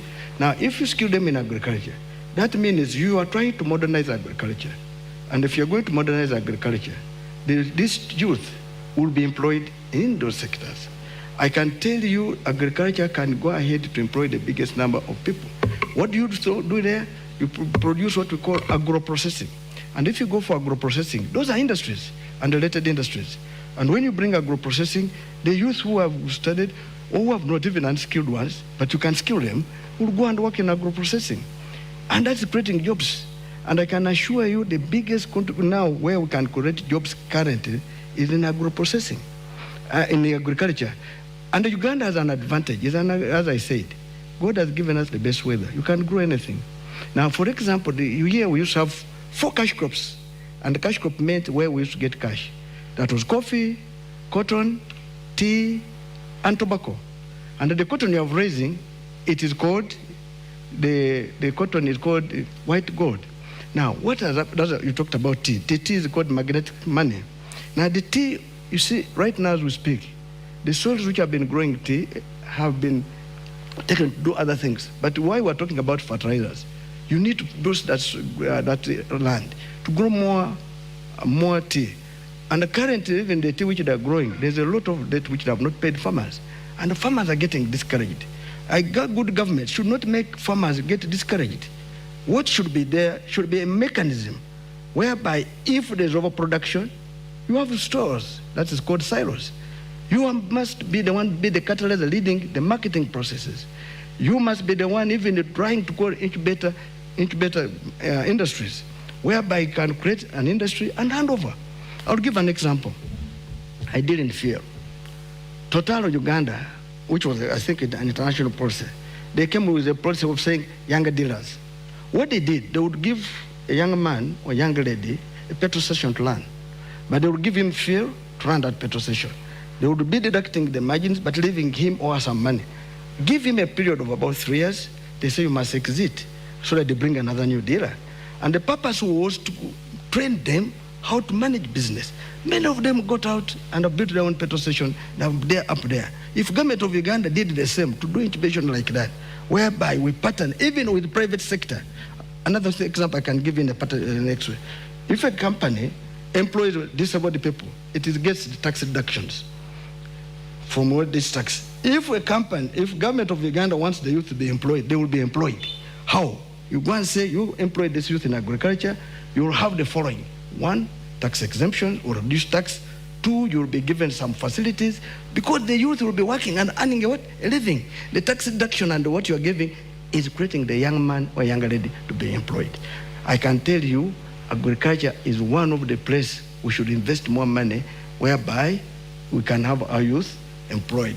You talked about... I know you're running out of time. I just want you to touch on this, right? Having worked for the World Bank, Rwanda does a very good job in Nyungwe with the tea processing. How would you use that example to address that? I just want you to help us on that. That's actually a positive, because I'm listening to a lot of sense here.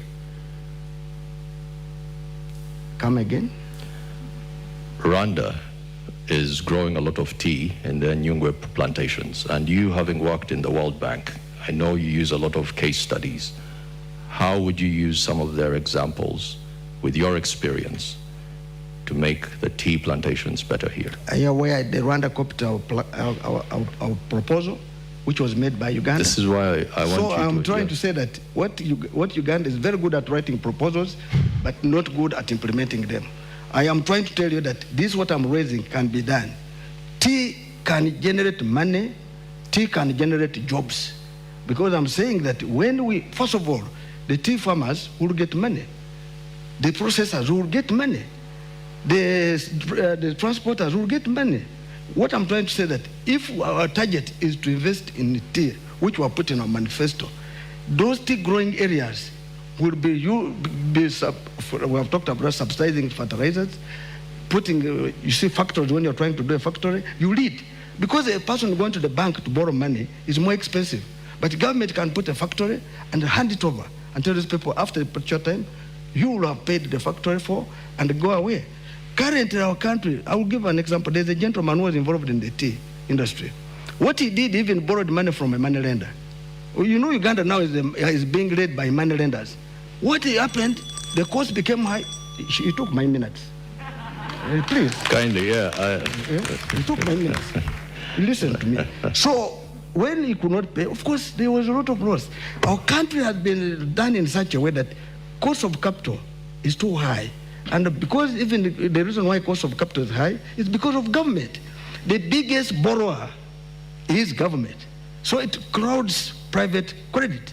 And so when someone goes to the commercial bank to borrow, they will say, no money, or they give you at an expense, maybe with more conditions. Now, what I'm trying to say, in the tea sector, if me become the president, I will tell you that it will be a deliberate effort to put industries, to put processes, so that credit, which should have been somebody going there, will be given by government beyond leading it, so that we create jobs in that sector. Fertilizers will be given on subsidies. And I can assure you the tea sector is the best now, because initially we had 4 of them, 4 ranking in. Tea can even overtake coffee. But of course, coffee is still high. In the current situation now, it is coffee followed by tea. Now we're getting a lot of money from tea, but also the marketing process are being driven wrongly. Government should lead in this process. I can assure you, I believe tea will create jobs and will make our youth be employed. All right, thank you so much. Staying matters agriculture, our national anthem does pride in our agriculture backbone, good climate and fertile soils. Gregory Mugisha Muntu, many households are remaining in the subsistence economy right now as we speak, mostly in subsistence agriculture. You do have the standing current government prioritizing agro-industrialization, manufacturing with the incumbent, ensuring that there's a spread out of business and investment parks across the country. But there's also the element of tourism, construction, trade that are low-hanging fruits. Oil and gas, we've been promised that next year it should be bearing us some fruits. There's also works and transport. All these to acknowledge that there's a high failure rate of youth-owned businesses without systematic support in those particular sectors. How do you intend to actually ensure that there's policies, that there's public investment, that there's procurement that is geared towards ensuring that the young people's uptake into these sectors is one that will help them leapfrog from the statistics we know of?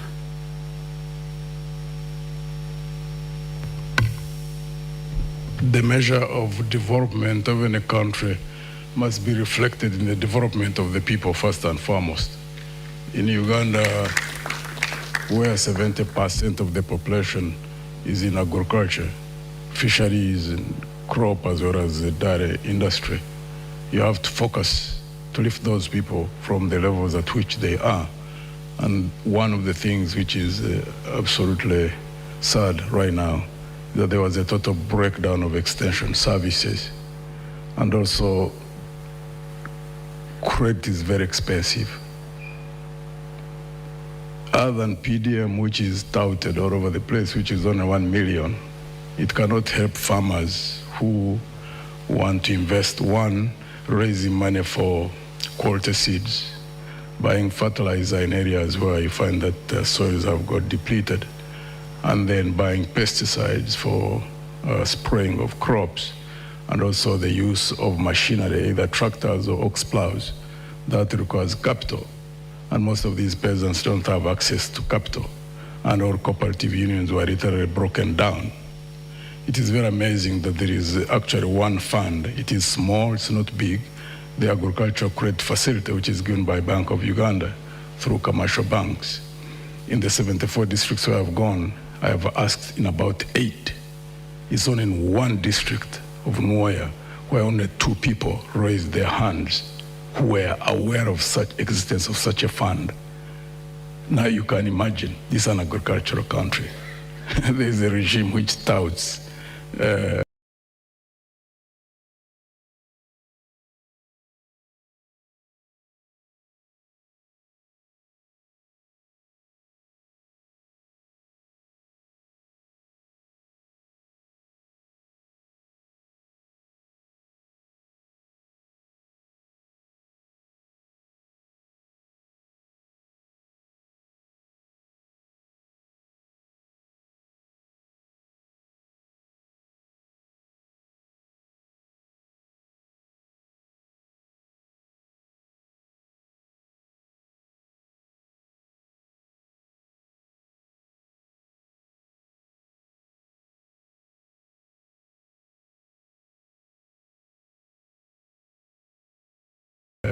PDM, which is on 1 million. And yet the fund which could have helped those who are in agriculture would go into agro-processing. People are not aware of it at all. And as where people are still on about 1 acre, 2 acres, that's a totally different approach that will be used. And there also needs to be cheap credit in terms of low interest rate, long-term repayment period for agro-processing, because agro-processing, once you establish industries successfully and expand them, they become a market for those who are in subsistence farming. And also in the area of tourism, it's a low-hanging fruit. But Uganda is one of the countries in the region which doesn't advertise Uganda or market Uganda. I think the countries which aggressively market the countries is Tanzania, Kenya, and Rwanda. Uganda has entries about 1.2 million tourists who come in.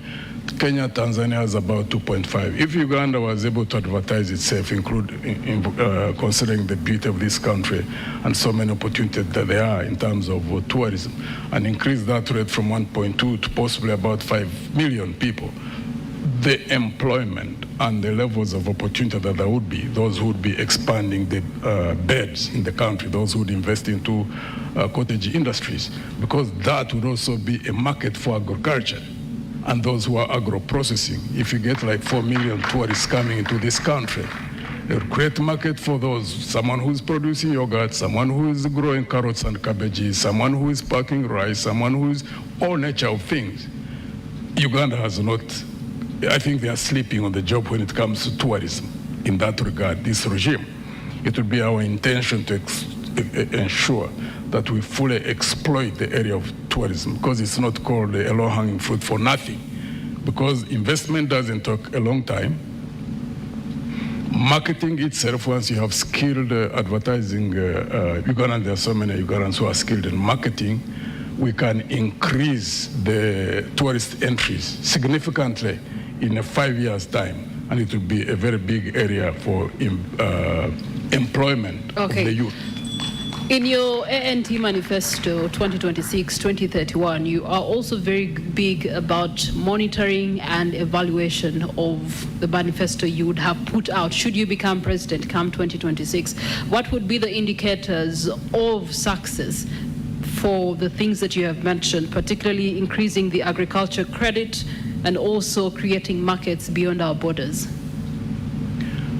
One of the things that we really want to target and aggressively pursue is the area of corruption. We consider it as public enemy number one, because we lose 10 trillion Uganda shillings. That's about 2.7 billion United States dollars. And if you tackle first and foremost grand corruption, you know, where there are contracts for roads, contracts for water, contracts for energy facilities, where there are hundreds of millions of dollars which are lost, and you crack down, because we in our own party, we believe that if we dedicate effort in a span of 2, 3, 4, 5 years, you can reduce the loss through corruption of 2.5 billion. You can save about 70–80% of that.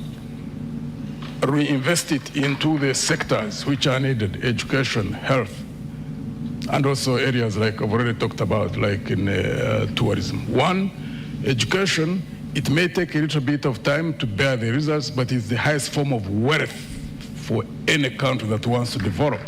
Because we are clearly aware that even countries which have nothing, not even one single mineral, when they invested in education, high quality education, skilling their labor force, and of course with good political management of those systems in such countries, some of them have developed. Example we keep giving is Japan. Now consider here, if you invest in good education, invest in having a healthy workforce, and also invest in agriculture, having food security, and also having citizens who are well fed.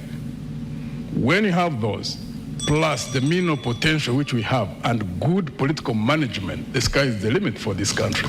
And the sky is the limit for your time. Thank you so much, Gregory Mugisha Muntu. We're going to take a short break. As we do so, please be reminded the hashtag that we are running with is NTV Presidential Debate 2025. And we are running on NTV as well as Spark TV, and we are streaming live across the social media platforms, mainly X as well as TikTok and Facebook, and our website. Now, there is a poll that is running. Which part of the debate is interesting you the most? There's finance and economic growth, there's health and education, there is also security and governance, infrastructure development. Now, just to extract a few comments that are coming in from our online audience, thanks NTV for preparations. Page 35 Manifesto 4.2, clean water for all, national unity platform shows interest of reducing the cost of 20 litres to 10 shillings. And there's a question there on the possibility in an economy where 50 shillings is no longer in circulation. There's also one that has commented here, WAPS on X says, what are the specific national laws, regulations, and doctrine that a government that has power can actually use to ensure that there's a security, particularly regarding the arrests, the detentions, and the use of force and the such that is happening. Basically what we have been seeing in the most recent days as far as security and stability is concerned. We also do have Waha on X when he says, when the economy is stable, security will have the funds for defense, education will be funded, infrastructures will be built, and the health will have enough drug supply, meaning the well-being of the citizens, boosting the growth of all sectors. At the end of the day, he believes that economy is the key for him. Thank you so much for your voices. Keep them coming. We take a short breather. We return shortly.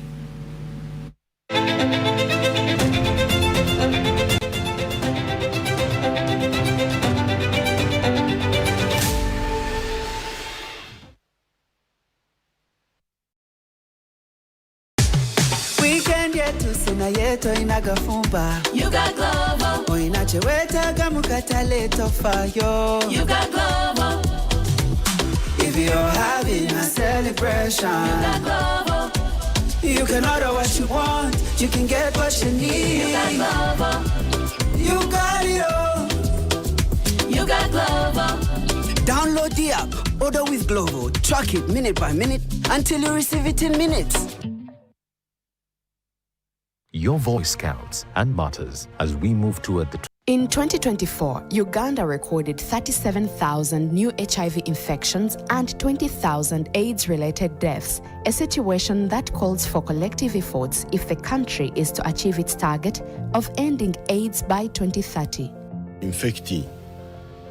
Somebody infecting another person. So there's no way you can say men cannot be infected. Only women can be infected. So from the simple fact that people can infect one another, there's no logic in saying that only women should test. It should be everybody. It's just logical. Together, we can end AIDS in Uganda. Every second counts. Let's act now. This message is brought to you by Uganda AIDS Commission, Office of the President.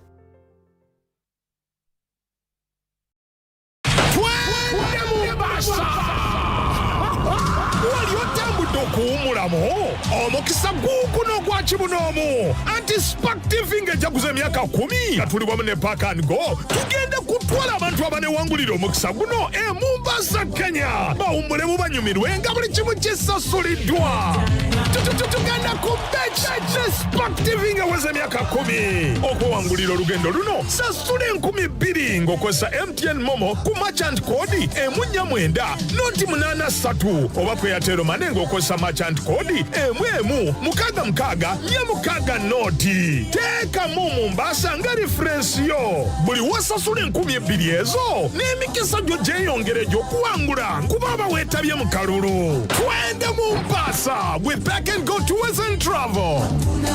Ng'erungamizibwa National Lotteries and Gaming Regulatory Board. Amateeka n'obukwakkulizo bigobererwa.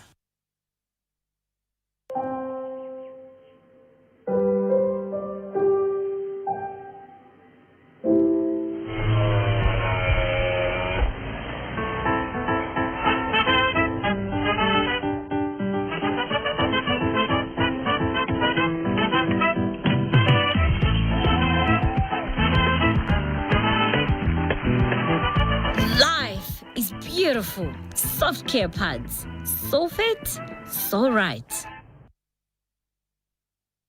Everyone knows me as Zari, the boss lady. Often people wonder how I take good care of my baby. There's only one answer: soft care. I trust Soft Care. It leaves her comfortable, keeps her happy and free all day. Soft Care is made from natural cotton, newly developed triple-layered absorbent system, magic tapes and elastic waist protects baby at all times. Over 18 years, Soft Care has been sold in over 10 countries in Africa. Join our big family of Soft Care, the best choice for your baby. Soft Care.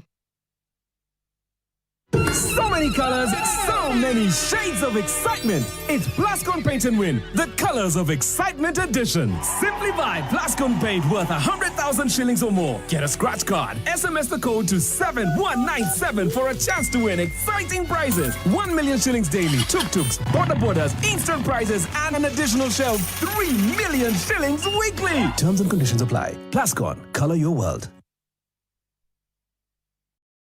Your voice counts and matters as we move to a... Today is a good day to draw up a new play. So start something. Make your move and get in your groove. Do it for the ground. Turn on your lights. Tusker Lights. Everyone knows me as Zari, the boss lady. Often people wonder how I take good care of my baby. There's only one answer: Soft Care. I trust Soft Care. It leaves her comfortable, keeps her happy and free all day. Soft Care is made from natural cotton, newly developed triple-layered absorbent system, magic tapes and elastic waist protects baby at all times. Over 18 years, Soft Care has been sold in over 10 countries in Africa. Join our big family of Soft Care, the best choice for your baby. Soft Care. So many colors, so many shades of excitement. It's Plascon Paint and Win, the Colors of Excitement edition. Simply buy Plascon Paint worth 100,000 shillings or more. Get a scratch card. SMS the code to 7197 for a chance to win exciting prizes. 1 million shillings daily, tuk-tuks, borders, instant prizes, and an additional shelf 3 million shillings weekly. Terms and conditions apply. Plascon, color your world. Your voice counts and matters as we move toward the... Today is a good day to draw up a new play. So start something. Make your move and get in your groove. Do it for the ground. Turn on your lights. Tusker Lights.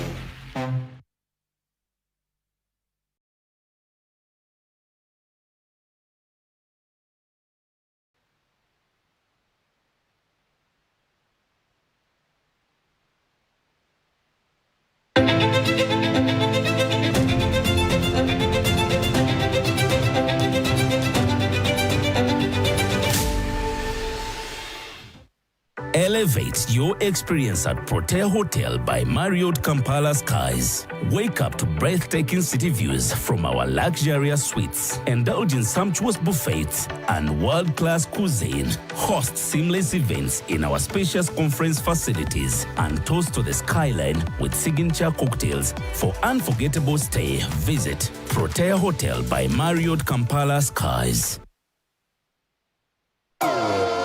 New Tusker Premium Cider.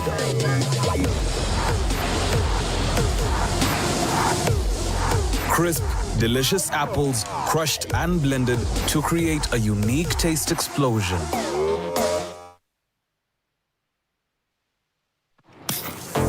Hey yo yo, kaba kaba tema tema kaba kaba tema tema nyota nyota mirinda Pepsi Kebera jokoro wangule birabo kakasa luvimbo awangula yava mudiro kaba kaba tema nyota tema nyota kaba kaba tema nyota kakasa luvimbo.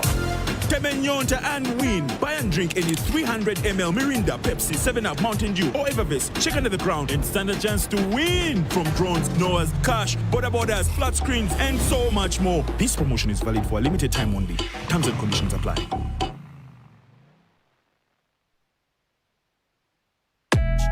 Ng'olina Momo oba olina obuyinza okusasula bbiiru zo mu ngeri esingayo obwangu wonna w'oli ng'okozesa essimu yo nyiga star 165 sitanya hash oba scanninga koodi odownloadinga Momo app osasule amazzi amasannyalaze TV school fees n'ebirala bingi nyangu nnyo etaasa obudde bwo sikayo busisa essimu yo osasule eyo ye Momo obwo bwe buyinza obukufuula abasingako.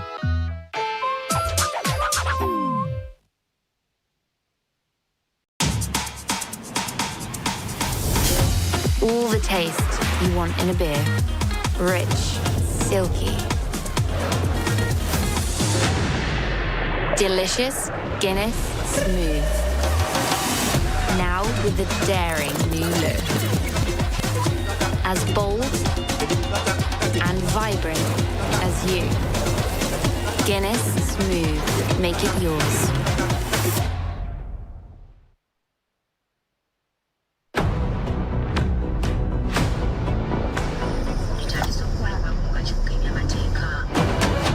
bulijjo okusobola okutuusaako ebifudde gy'otobadde kitwetaagisa okwetegeka okw'enjawulo. Nga kulimu n'okwewunda tujja okusimbula nga ddala weewaawo. Abasasi baffe tetubava ku lusegere nga wamma twetegereza ebyo bye basase. Tusobole okubikutuusaako nga ddala naffe tusoose kubikubaganyaako birowoozo. Bwe tuba tweteekateeka tufuba naffe ng'abaga kusomera okwongera okwogiwaza obwongo bwaffe. Nga tuyita mu kwongera okunoonyereza ku ebyo abasasi baffe bye baleese. Obifune nga tetukyabirinako yadde akabuuza oba akakunkuna. Nga tukozesa tekinologiya omujja n'abakugu okunyumisa ekyo kye tukola. Okuva ku bbalaza okutuuka olwokuna tuba naawe mu NTV akawungezi. Olw'okuva olwokutaano okutuuka ku Sande, NTV ku ssawemu n'ekwata busoomo okulambika.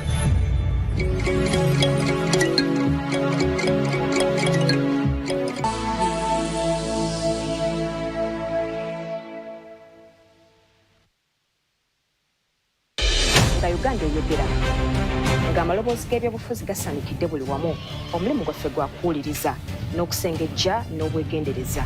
Amazima gwe musingi ogutuwaniridde. Buli kyogerwa tukyekenneenya, buli muwendo tusooka kuguwewula okuggyayo amakulu gaagwo. Okusukka kw'ebyo byogerwa mu campaign tugenda kubatalaga ebitundu eby'enjawulo nga twekenneenya oba nga ddala enteekateeka za gavumenti zikyusa engeri abantu gye balondamu n'okutuukiriza ebyetaago by'ebitundu ebyo ng'atolekera akalulu ka 2026. Buli katikiti kankizo, buli bibalibwa bya nsonga, awo weeweesigire omusasi waffe asukka waakoma. Ebifo ebironderwamu nga bigaddwa, obululu nga bubaliddwa, tusigala nga ffe emmeeza eyeesigika okutuusaako ebyo ebitali mu kuteebereza. Olwo ne tukuwa amawulire nga bwe gabadde obutuufu bwago. Okumanya kwo n'okutegeera kwo kye kiruubirirwa kyaffe. NTV News, the full story, the trusted voice, and uncompromised.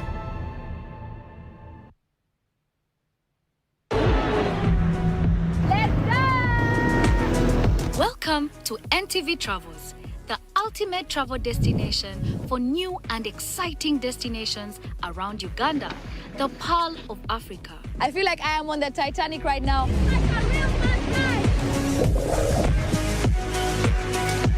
A country that is blessed with amazing fauna and flora. We are on our way to the day game drive. My team has been awake for some time. We are taking over Queen Elizabeth National Park. So heavy! Explore the vibrant culture of bustling cities. Abambarara Murimuta. We are on our way to Rubirizi district. We are in Ibanda district. Shout out to my lovely hometown Soroti. I am in Jinja currently with my entire team. We are here to conquer every part of Uganda. We finally made it to Lake Nkugute. Explore an abundance of world-class hospitality. This lovely gentleman. Discover the breathtaking beauty of mountain ranges and walls that tell stories. You have to take off your shoes since it is some sort of temple. And relax in the serenity of tropical beaches. We provide you with the ultimate travel experience that will stay with you. We are going ziplining.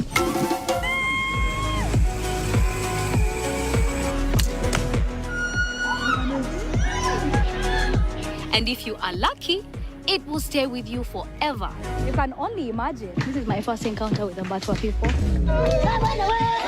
So we are about to make some fire out of just sticks. Oh, lo, lo, lo, lo. So what are you waiting for? Pack your bags and join us on an odyssey of a lifetime. We are going somewhere. NTV Travels on a lifetime journey through the Pearl of Africa.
Towards. Today is the day the presidential debate 2026 does continue on. The rest for the State House of the Republic of Uganda, our 5 candidates having been resettled. Now we move on to the next critical theme of the night: security, governance, and justice. Arnold? Thank you, Priscilla. Let's start with the candidate, Bulira. I like that you brought in the UAE, arguably one of the safest countries in the world. Let's look at some statistics. The Uganda Bureau of Statistics, the data does show that 61% of Ugandans feel safe walking alone. Only 61%. This is from the Uganda Bureau of Statistics. With such data, what would you implement to make sure that Ugandans feel safe and ultimately attract foreign direct investment to the country? Thank you. Yeah, thank you so much. Security is so important. It is so important that it can bring down a country, insecurity can bring down a country within just 1 week. Under our new federal arrangement, we are going to put emphasis on building a more professional army. Professionalism in the security and military forces will curb the useless arrests. Having a decent and presentable army, plus police and intelligence, and at the end, the country will be moving forward with other democracies. As the Revolutionary People's Party, we are looking at having a police and intelligence services that don't persecute or torture citizens, but rather help in building the country and bringing about sanity and following the Constitution of the Republic of Uganda. We are looking at strengthening community policing and improving the welfare plus training of our police force. In fact, the RPP is going to change the name of Uganda Police Force to Uganda Police Services. Police, it is supposed to be a service, like in other countries. It is not to be. We are going to demilitarize the police force. The police force, make it a police service, just as it is in Zambia and other countries. Police is going to be a service, not a force. Mr. Museveni did it deliberately to call it a force and keep it, calling it a force so that it can be used to cause brutality to innocent Ugandans. So we are going to change the name Uganda Police Force to Uganda Police Services. Then, I'm sorry, I'm not using a lot of English. The English, too much English will come after swearing in. Right now, I know the people we are communicating with.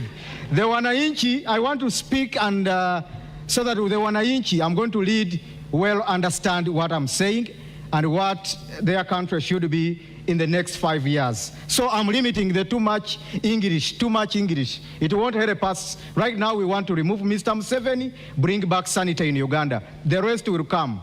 So the Revolutionary People's Party is looking at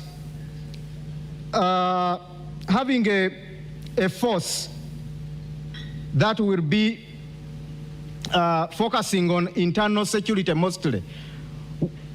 We shall not deploy our military forces out of Uganda on useless battles. Our sons and daughters have died in Somalia, South Sudan, in useless battles. Yet they are supposed to protect Ugandans. Just as you said, Mr. Segawa, people are not safe. Mr. Museveni went to the bush to bring about sanity and safety in this country. But people are not safe. There is no safety at all. Insecurity is added on the tortures, on the brutality, and the country totally just needs a change. The Revolutionary People's Party is also looking at motivating the police forces. At least the minimum salary a police officer should get will be $500, in addition to an allowance which will be given by the federal governments in the different regions. And we are going to recruit these police officers according to their regions. It doesn't, why does a DPC from Kiruhura, someone is from Kiruhura and is a DPC in Kapchora? Someone is from Bushenyi and is a DPC in Gulu, as if there are no Acholis who can be DPCs in those areas. So we are going to make sure under the new federal arrangement that we recruit police and position the police ranks according to the different regional setups. This is not sectarianism, but it is someone who would well work on, will well serve his people diligently when it's coming from that particular area. We shall have a force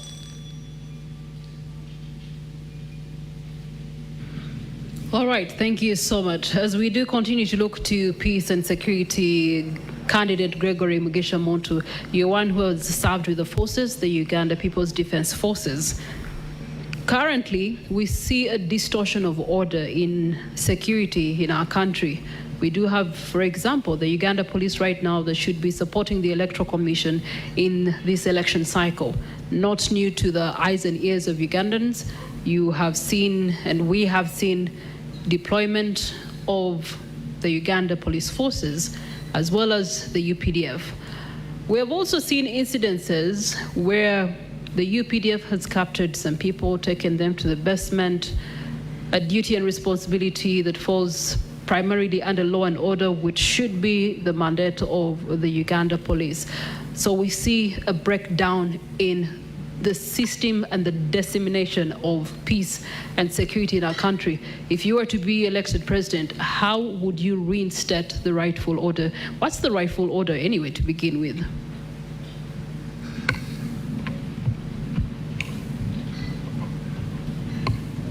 You cannot effectively deal with the security problem of the country unless you deal with the political question first.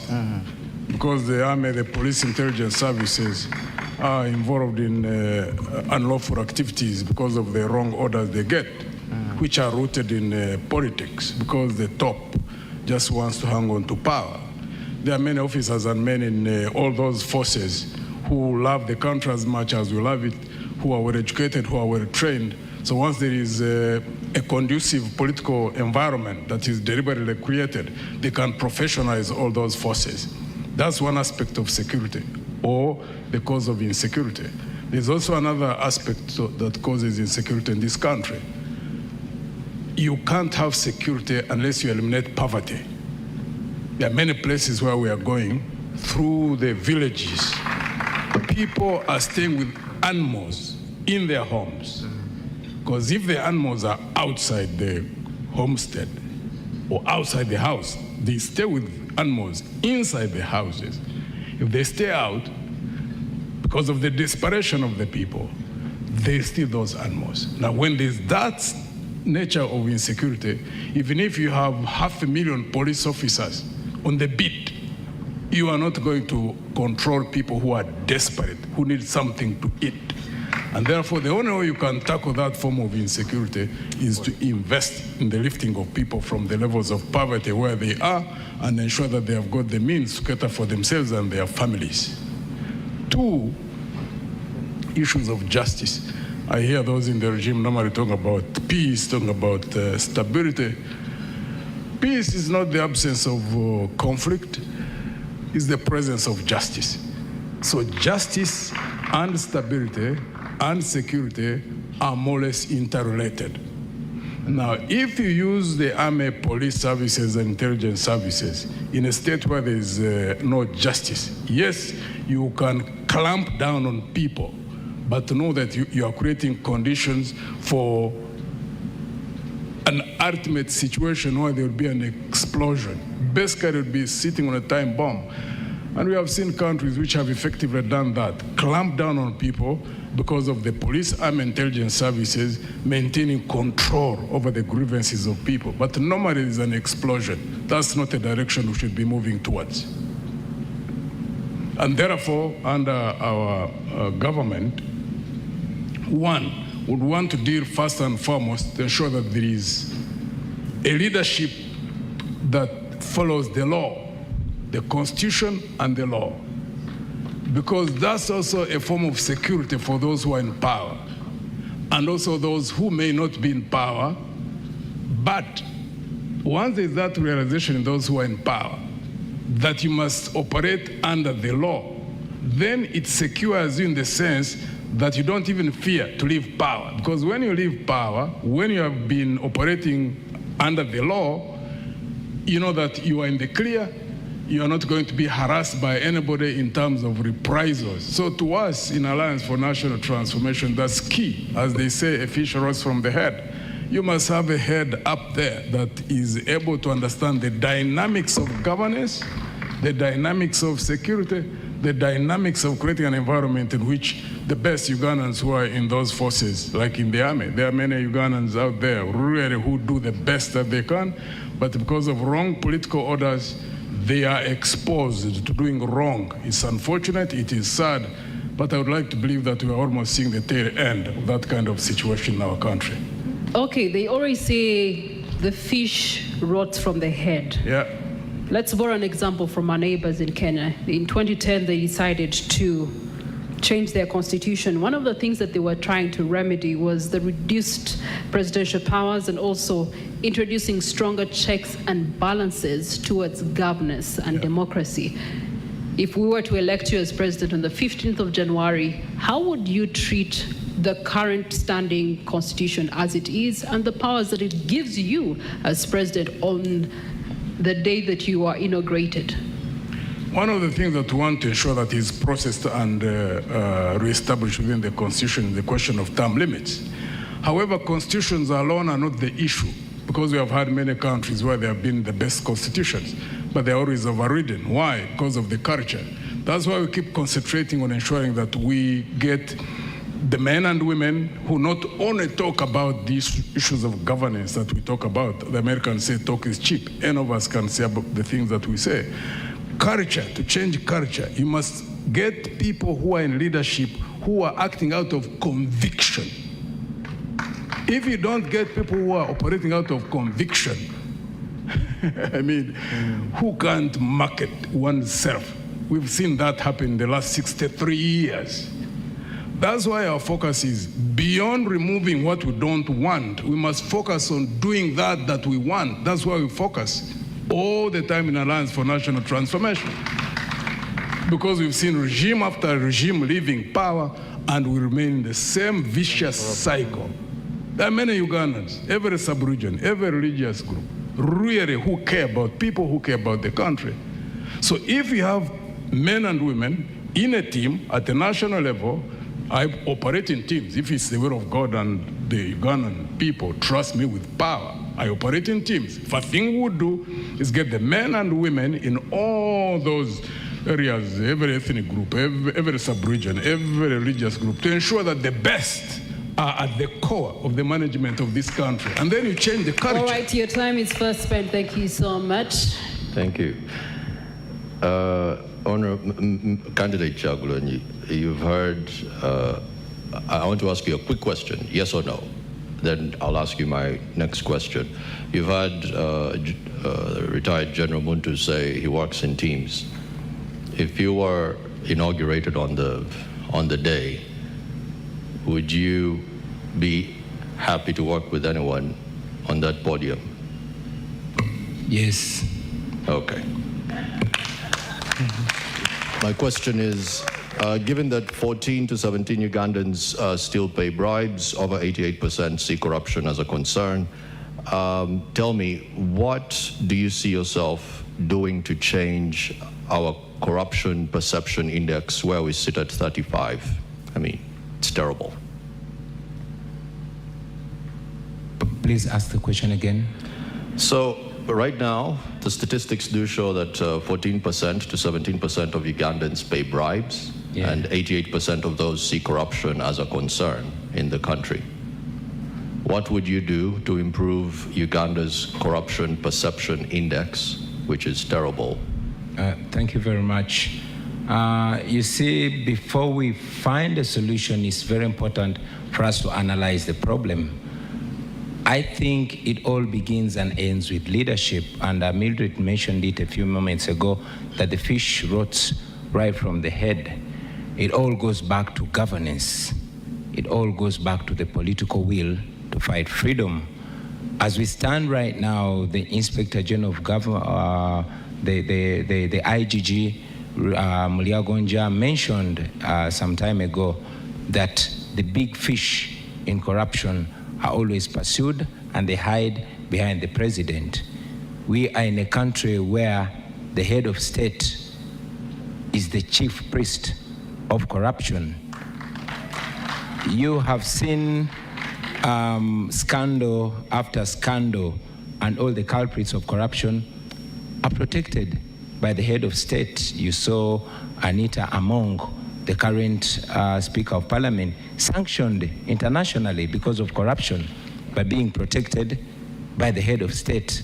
Just a few days ago, a person that the court actually said had a case to answer on corruption, a minister called Lugorobi, he was cleared Meanwhile, on the same day, other people were being arrested. There was allegations around Parliament, allegations of corruption, and the leader of opposition, who happens to be in presence today, wrote to the IGG to investigate those cases, and the IGG went mute.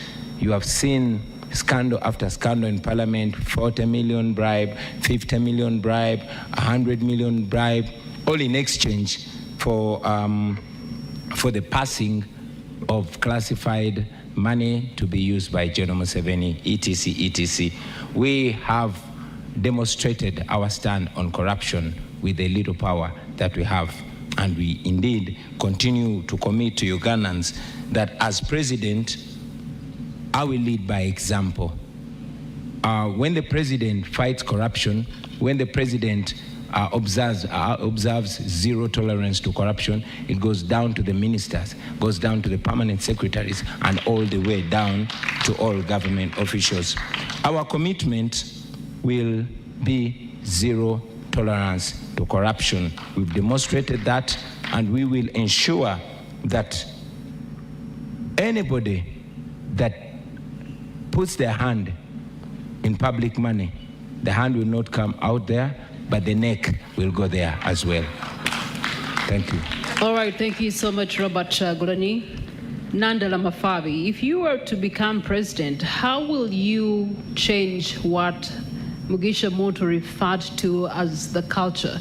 So there's the command culture that we're seeing right now. There's the oversight of security forces, and in the most recent days, as has been pretty much the last 3 electoral cycles, we have seen infringement on rights and freedoms and a fair playground for all the 8 candidates in the race. Right now, you were 8. You've been able to see what has happened to Mwami neighbor, Robert Chagulanyi Sentamu there, as he was traversing areas of Mukono, Kayunga, the tear gas, and some people, as we speak, are not here with us today simply because of that. If there were some people in your government that were not happy with how you were doing things, how would you deal with them? First, to begin with, security is a cost. Currently, the budget of the current government, security is 9.7 trillion. 9.7 trillion. Instead of creating jobs or investing money in what? Security. And purposely to protect an individual. If you went now on the street, the insecurity you'll get there is not of a gun. You'll get an insecurity of somebody wanting to find something to eat. And that's why we're saying, first and foremost, to deal with the insecurity, you look at 3 things. The poverty, the inequality, and the injustice. If people have what to eat, they will not be on the street. There will be less cost in security to police them. If there are inequalities, people will want to have equality. And as a government, you should ensure there is quality. Even our constitution is very clear. The country must be developed equally, where those who are less developed are given a special consideration. And this also brings a problem. Injustice.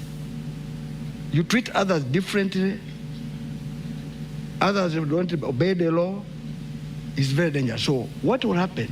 A good government should follow the rule of the law. And the rule of the law means everybody is equal before the what? The law. Currently, let me go ahead a bit, then I come back to security.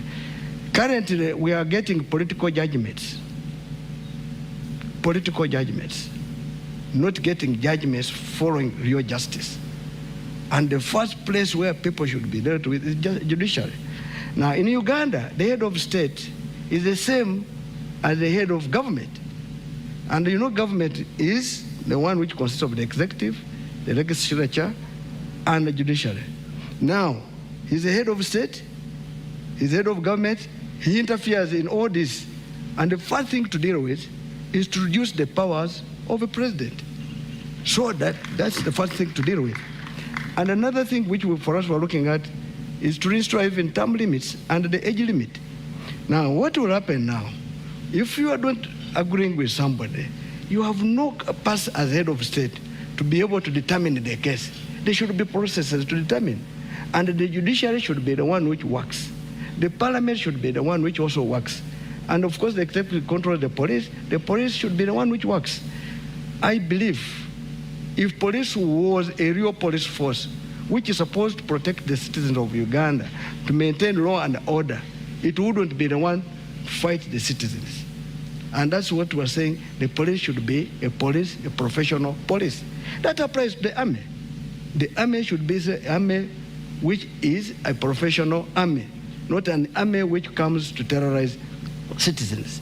Okay, allow me to interrupt. On that note, if you were to take over power, there's already a backlog in our prisons right now. 89% of citizens are aware of their right to seek justice, but only 17% are able to claim this justice and claim it in time, with only 15% knowing about the free legal aid in their sub-county levels. What are the top 3 justice sector reforms you would actually prioritize in order to deal with the backlog, especially for political prisoners, and disposal of targets, ensuring that there's fairness and justice is delivered in real time? Yeah, that's what we're talking about, judiciary. You know, the judiciary does not function. If it is functioning, there are cases in those courts which are more than 20 years old, not decided. Now, those are both commercial cases and political cases. Now, political cases are basically for purpose of making a sitting government to infringe on the rights of individuals. So that's why the human rights organization, the Human Rights Commission, should be one of those enforcing this. The most important is to give capacity to Human Rights Commission, give it capacity, give it resources, and be able to investigate human rights abuses. Number 2, political prisoners, if you are in contestation of politics, it should also be decided in politics. There's no need to take your colleague in prison. If it is now like an election, allow him contest. Don't curtail anybody's rights.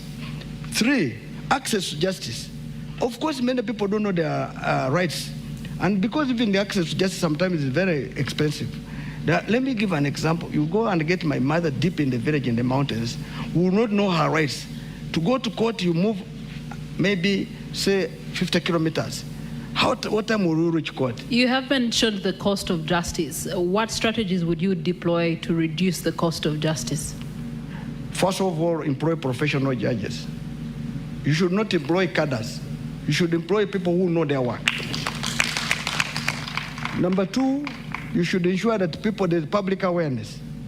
Where there is no one able to get justice, let's say getting a lawyer, the state should be able to provide remedies and make sure the person is represented. 3, there must be civic education. The civic education must be on radios every day, telling people that should you have this is what you should follow. This is where you should go. But here already was only talking about elections and PDM, what is not useful for now. This is very important, and that is a deliberate effort. You must invest in it. And of course, there must be also audit of judgments.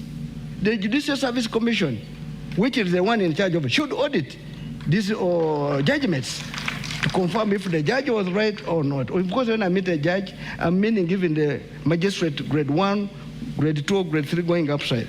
So we will need that. Also, the other one is we employ people whom have not even investigated, audited. In Kenya, they did it well. Before somebody is appointed, the public talks about them. Some of these people we employ are criminals, and they are the ones dealing with this. Some of them are merchants. So these are the things we should deal with. The public should come out, be public hearing before somebody is employed in the judiciary. Thank you for that. Mr. Mabirizi, there's an act in a certain country called the Posse Comitatus Act, and it basically prohibits the army from operating domestically. From your approach of regionalism, how would you fix the Ugandan army? As we've heard, reports now saying that they will be responsible for protecting the vote after it's been cast, which is domestic approach, usage. How would your regional approach address this? Thank you so much, Mr. Moderator. First of all, I want to arrest your fears. I'm going to start from the other end, not from where you want me to start from. You've heard me talking about regional governments. If you can recall, in 1980, there was a man called Mayanja Nkanji. Mayanja Nkanji, he could raise out his two fingers. The two fingers representing, number one, the government of peace, number two, the two governments. And those two governments, we are talking about the regional governments. And when it comes to regional governments, we are the CP, we are the architecture, the champion of federal. So we are talking about federalism, the tangible one, which can work to solve all the problems of Uganda. So in a regional government, where I've already told you that there is share of power, so the recruitment of soldiers, the policemen and so forth, it depends on the population of the region or per region. Not only that, but in every region, because it is in the set of a federal government, in every region, they have got judiciary department. In that small government, if in the courts call them small governments, they have a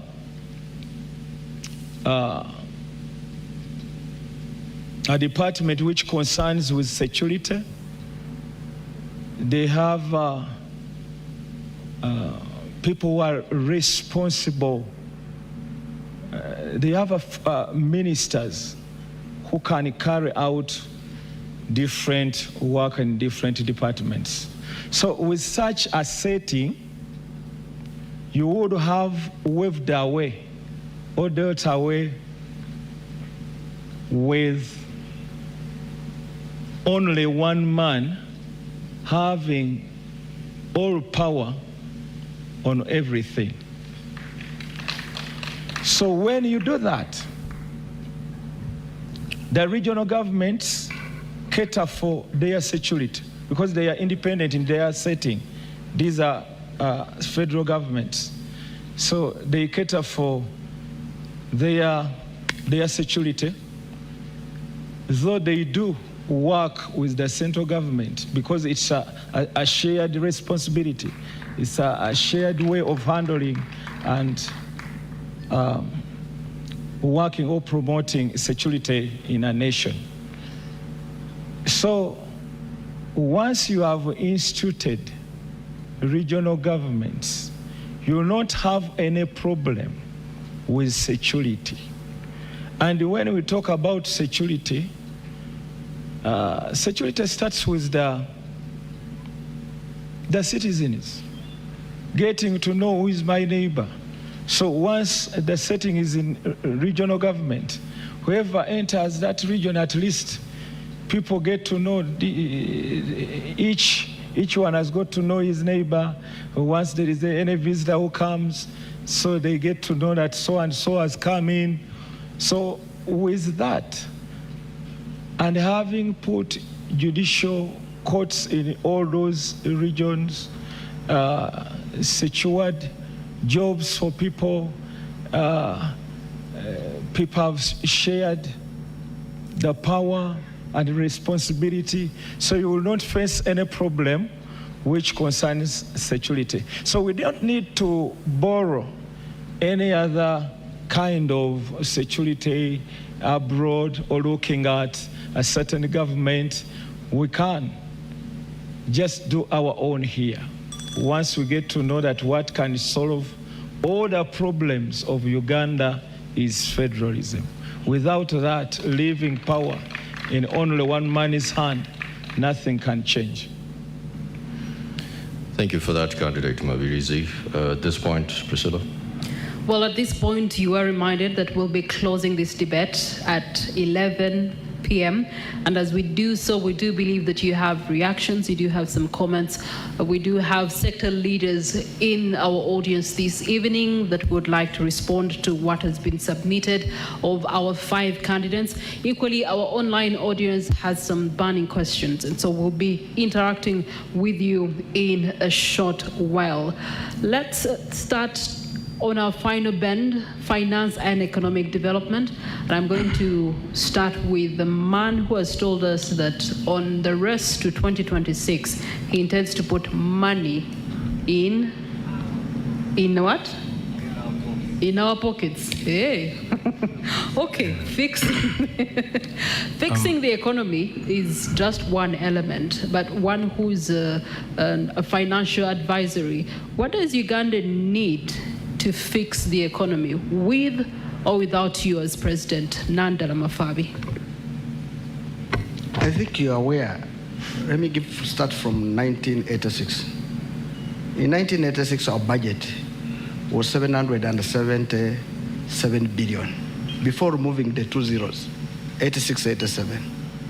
And that budget was able to do a lot of work. You know, they did what they could. Even university students would study for free. Somebody would say it was only one university. Currently, if you remove 2 zeros, you get 7.7 billion. Right now, our budget is 72.3 trillion. That means it has gone more than 10,000 times. But what have we got? So all along this time, what has happened is what? One, wastage. We're talking about corruption. Is one of our main problems in this country. Every year, they steal over 10 trillion shillings. Now, when they are stealing that money, first it increases the demand on taxes. So that's why people have to pay taxes to cater for theft. In our economy, we have money in houses. It is counted in circulation, but it is not houses. But let me focus on the one of this current one. Now, 72.3 trillion, yet we are estimating to collect 72.3 trillion, yet we're going to collect 37.2 trillion. It means already we have a deficit financing of 35.1 trillion. What does that mean? It means we're going to borrow. Now, that's what we go. They'll go to commercial banks. I'm sure they're going to also go to money lenders like our local people are doing. But that already is a demand on cash in banks. Now, when the banks will be preferable to lend money to government than the private sector. So if the private sector does not borrow money for investment so that it can be able to generate jobs, because if I went to a bank, I want to borrow money to put up a maize mill, but because of the cost of the money, I will not go there. Eventually, that means that investment will not happen. Now, jobs will not be there because the current government will be the one going to the commercial bank to borrow. That's what we're calling crowding credit, which is meant for the private sector. 2, if people don't have jobs, there will be no power to consume. Because if I've got a job, I will have money to buy goods and services. And when I buy goods and services, that's when I will also be paying good taxes on consumption taxes. But since I don't have capacity, I will be remaining a beggar. Speaking of taxes, I Naloga Priscilla Regina, I am constantly paying taxes. There's more taxes that are slapped on me ever so often. In short, what I'm trying to say is that the tax base remains the same. How do we expand the tax base? I think if you had listened to me, you would have got how you expand. Because I've said, if you have overcrowded, you have crowded the credit for the private sector, there's no investment. If there's no investment, there's no employment. Anybody who is employed pays taxes by either consuming goods and services, if it's not at the pay as you earn level, but at a certain level, you'll pay as you earn, which is a direct tax. Now, how do we do this? First, we must release credit so that the private sector is able to access credit at a lower interest rate, so that it's able to invest and get a return. Currently, the country Uganda we're living in, everybody now, if I'm not mistaken, every village you go now, there are money lenders who are lending our local people maybe 100,000, but they're charging 50% for only 1 month. Already those are the ones depriving those people to remain in poverty on a daily basis. Now, how do we go about it? We must expand the tax base. We shall expand the tax base if the government reduces its appetite for money which they are wasting. Cut corruption, you see defense, 9.9 trillion. If this money you invested it in productive sector, like agriculture, it will generate more money because that will create jobs. And that's what we're saying, it must be invested in better places. Insecurity will go down quickly because the biggest insecurity is because of lack of jobs. 3, currently, 14 people are the one maintaining 86 people.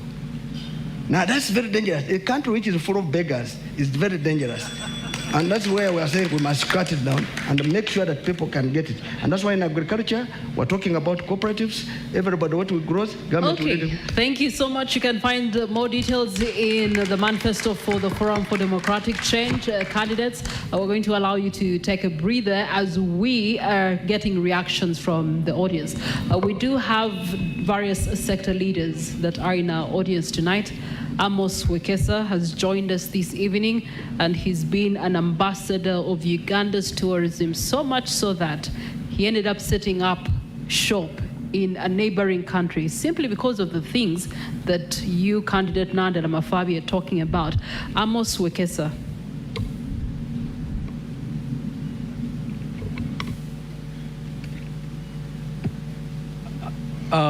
Good evening. I'm not a politician, so I don't know protocol very well.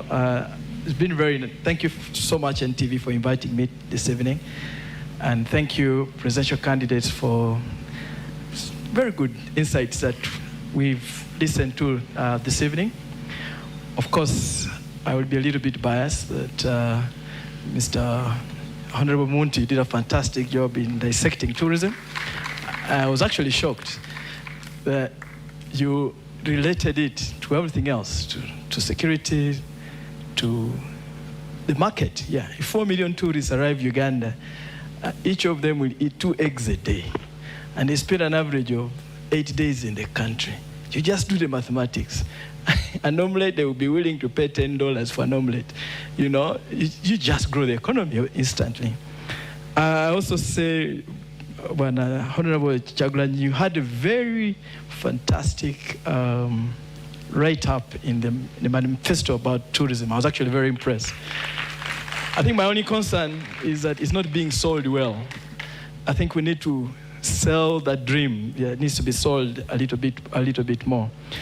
I also want to say that tourism, the reason why they say tourism is Uganda's lowest hanging fruit is because of the potential we have. The great weather, the mountains, the lakes, the rivers, the people, the culture.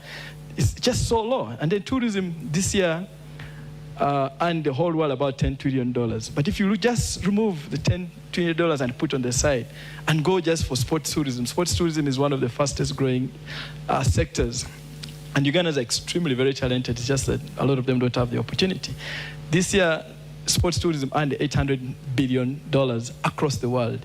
By 2032, it will be earning $2.2 trillion just by doing sports. Amos Wekesa, in the words of the incumbent, therefore, one of our biggest challenges as a country is that Uganda is not a brand. Every Ugandan must talk about this brand called Uganda. We're going to put the shelves out there.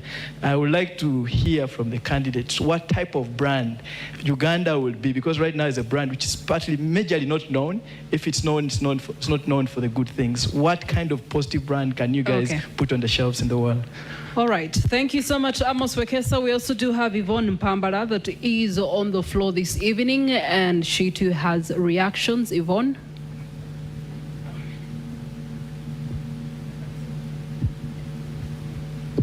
Our online audience, please keep those questions coming. We're going to be turning to them a little bit later on Facebook, on X, as well as TikTok.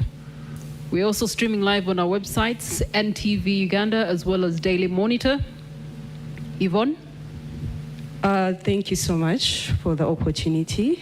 I'm glad that NTV has put a very spirited fight for us to be able to be at this debate. It's very unfortunate that we have 3 candidates that have shied away or cowered away, that's what I would call it, because it's very key for majority of our presidential candidates to come here and put a spirited fight in terms of what they feel is the vision for Uganda. So I appreciate the candidates that have made that deliberate choice to be here, and Uganda does not take it for granted. So we see you. Thank you. It's becoming very, I would call it problematic from the kind of generations we come from, that, you know, the voter apathy in Uganda has gone high because Ugandans no longer believe in the systems, not even elections. They don't believe in elections anymore. I feel that is one of the biggest problems, because we're going to sit on these platforms and talk and give the visions.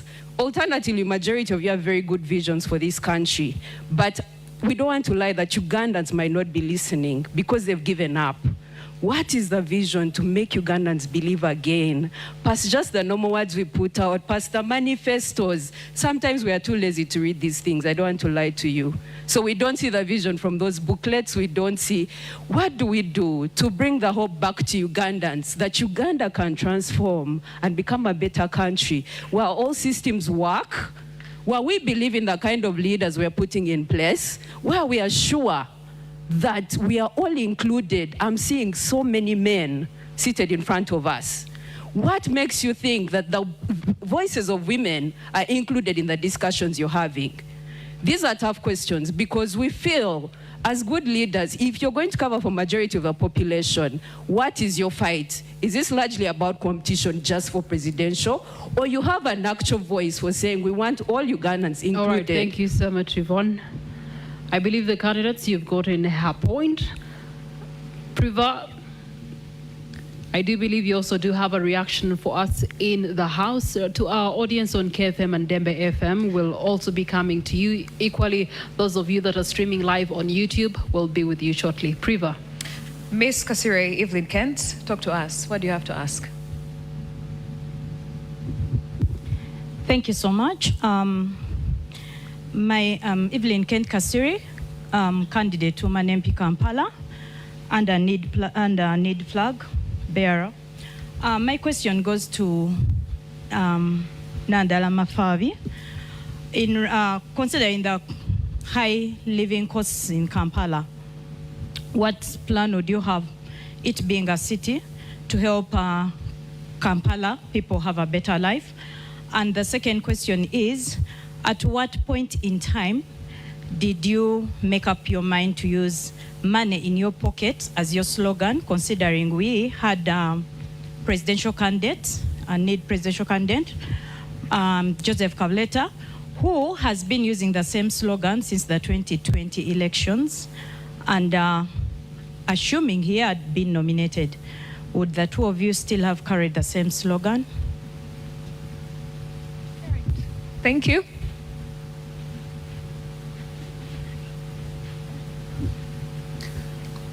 There's another gentleman here. Please make your submission. Thank you. My name is Agaba Mzora, and I'm from ANT Party. I'm also a candidate for Member of Parliament for Kampala Central, representing ANT.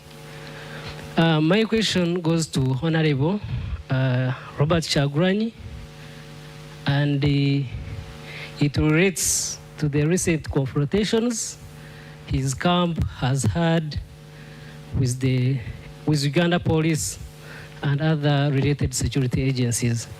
It's quite unfortunate because previously, especially people from the security sector have been telling us that Ugandans were telling them that elections are boring because there are no violent confrontations between political camps and the security people. But they were not pointing at which Ugandans were saying that. To me, I took it to be that it was from their mouth. And so, as we have progressed, we have seen that boredom go away. Your question being? But also, the question is, Mr. Kyagulanyi, when you are in Kawempe, there is a video attributed to you telling your supporters that in Uganda, kati muri bayekera, mutambule mudeo wakanga bayekera, bwe mutuuka mukole ebikorwa ebyekiyekera. All right. Which means in English that you had told your supporters that you are rebels. As you go home, behave Your like rebels. When you reach home, act as rebels. Are those statements truly yours? And if true, what actually did you mean? Because we got different interpretations. All right, thank you so much. Of those statements. You know, politicians speak a lot. So, gentlemen, this is my floor. I will have you continue that debate somewhere else. But your point has been duly received by the candidate that you're referring to. All right, Annual Katamba, talk to me. Oluzungu ennaku zino lwafuna ebigambo bingi. Njagala y'abooluganda balina ebigambo ebitonotono kubanga obudde butambudde. Waliwo enampisa erinnya njagala nnyo ebyokumpaanawaana. Let him first pick a candidate there, then we'll pick somebody else from byonna bikole naye the man John Ken Lukyamzi neyanza nnyo NTV kino kyemukoze kiringa nga CNN kyeyakola mu America. Nze Kivumbi Ernest Benjamin njagala okubuuza ekibuuzo bakandidate baffe just buli omu ayogere yes or no. Eggwanga lyaffe teribaddeewo na transition yonna eri peaceful emyaka gyonna. Singa omu ku mmwe akwata obuyinza mugenda kusonyiwa President Museveni ne famire ye ku lw'obulungi bw'eggwanga oba mugenda kumusiba? Kale toyanza nnyo toyanzeke kanfuneyo ekiri mu mbeera ey'abannamawulire. All right, let's keep the questions short and sweet and straight to the point. Let's hear from you. Amanya nze muwaddanku nnyingi. Ndi mubaka wa Parliament ow'Ekyaddondo. Njagala okubuuza candidate Mugisha Muntu, Mabirizi, candidate Nandala, none yagambye okwogera mu Luganda. Candidate Bulira Frank. From the trend eri mu mawulire ne campaign nga zibadde zitambula, kiraga nti Uganda abangi bajumbidde nnyo campaign rallies eza presidential candidate Kyagulanyi Ssentamu Robert. Submission zammwe namwe muwulikisenga abataagala Mwai Museveni. Kikyalimbudde okwegatta emabega wa candidate Kyagulanyi Ssentamu Robert. Musobola okwekomitinga kati mukirowoozaako nteekateeka zammwe ki bwe tuba nga twagala okweddiza obuyinza nga bannayuganda. Ndowooza njagala okuwulira tteeka yammwe ku kwegatta emabega wa candidate Kyagulanyi Ssentamu Robert alabise nga yasinze obuwagizi mu public ne mu rallies. Annual Katamba lindako. Annual Katamba noonyeza omwami John Ken Lukyamzi. Then Privan noonyeza omwami gwe bayita Johnson Mayamba. Those will be the two questions we'll take on the floor. Then we will allow our candidates to respond to each one of them. Thereafter, we'll go to our online audience and also give them a chance to interact with their candidate. Presidential debate, Russ 2 2026 elections. Thank you very much. My name is John Ken Lukyamzi, the man. First of all, I would like to thank the NTV establishment for this wonderful organization of a debate of this magnitude. I'm making a comment from an intellectual viewpoint with reference to two presidential candidates, namely Owekitiibwa Mabirizi and Owekitiibwa Bulira. You have made a significant point with reference to your comments on federalism. One of the reasons why Uganda should go in for federal system of government is related to the gross mismanagement of Uganda today. Government is in shambles. If we don't pray very hard, even a military takeover could come in. So when the regions share powers. Honorable Echibuzo Chechiriwa. Yeah, no, I'm making a comment. No, oh, you're making a comment? Yes. Okay. When the regions share security powers with the center, and well knowing that Article 1 of the Constitution says power belongs to the people. The people, by sharing that power on security, will reduce the gross expenditure we are giving to President Museveni and his family. A lot of money we are paying all is directed to security. Will insecurity not end? Shall we keep on being... Thank you so much, Honorable. That's a question. So that is a comment for all of us to ponder. The regions need that power because under the federal system of government, power checks power. Power from the region checks the State House, for example. But the district has no capacity to check State House on corruption. I hope you understand. Thank you, Honorable. Thank you so much. Let's listen from Johnson. Thank you so much. My name is Johnson Mayamba. I am a journalist. It's said democracy dies in darkness. We have covered this presidential campaign. We are covering the trail. We are covering the debate. And on a daily, a journalist is hurt. In all your manifestos, we've not had ourselves in them.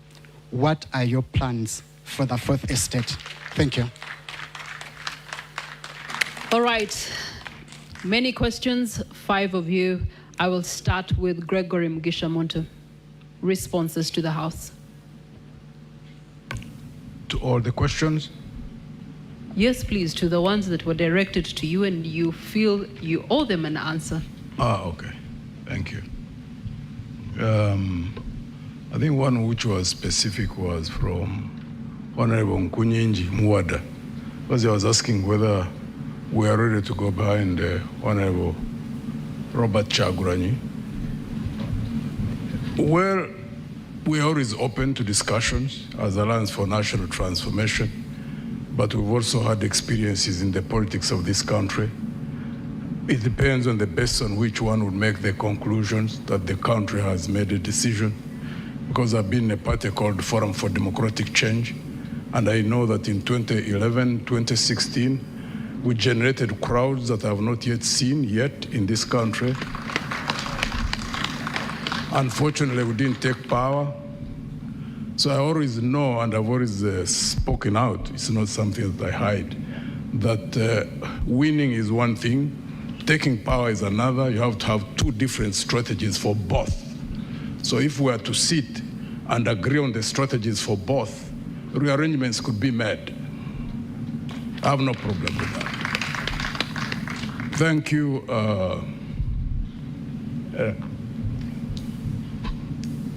I think Yvonne talked about the raising of hope. I think all Ugandans really want to see a better future, need to invest in the raising of hope. And there are many Ugandans, men and women, who have got spheres of influence through which they can raise that hope in the people who are around them. We can't stop speaking. We are in a dark period, there's no doubt about that. But in every dark cloud, as you say, there's always a silver lining. So every Ugandan who recognizes that anything that loses hope starts dying must participate in that. You can't just leave it on the candidates. We must keep on resustaining the hope within our people, because if there is absolute loss of hope, like I noticed when you go up country, then the future will really be very, very bleak. Do everything humanly possible to talk to people, to tell them that things always change. There is always a turning point.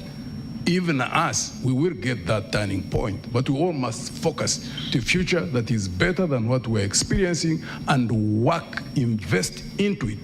There's no way a better future is going to fall like rain, which unfortunately seems to be what most people hope or expect that is going to happen, that you leave it to just 8 people roving all over the country. No, 7, not 8. 7 is already,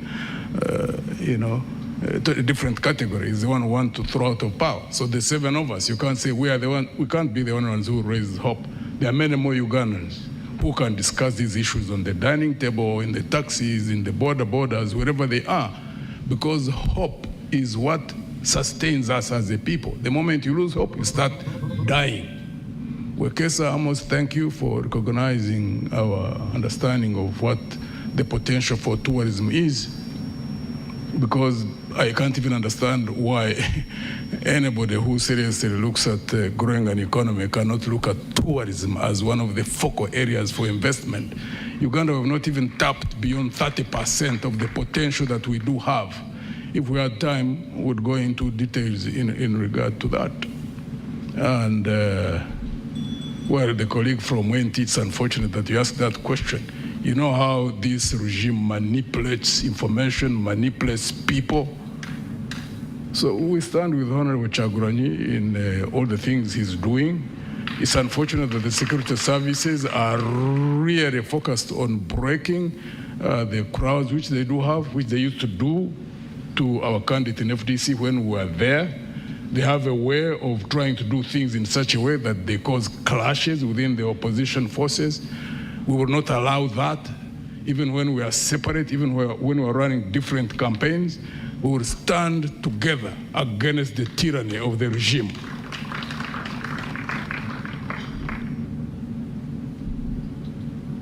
All right, thank you so much. The rules of engagement still remain the same. Each candidate has 4 minutes to respond to all the questions from the floor. We'll go to the next candidate, Frank Bulira. Thank you so much. I'll try to be very fast. First of all, I didn't say that I want to speak in Luganda. I just said I want to reduce the English. That is the #1 problem of this country.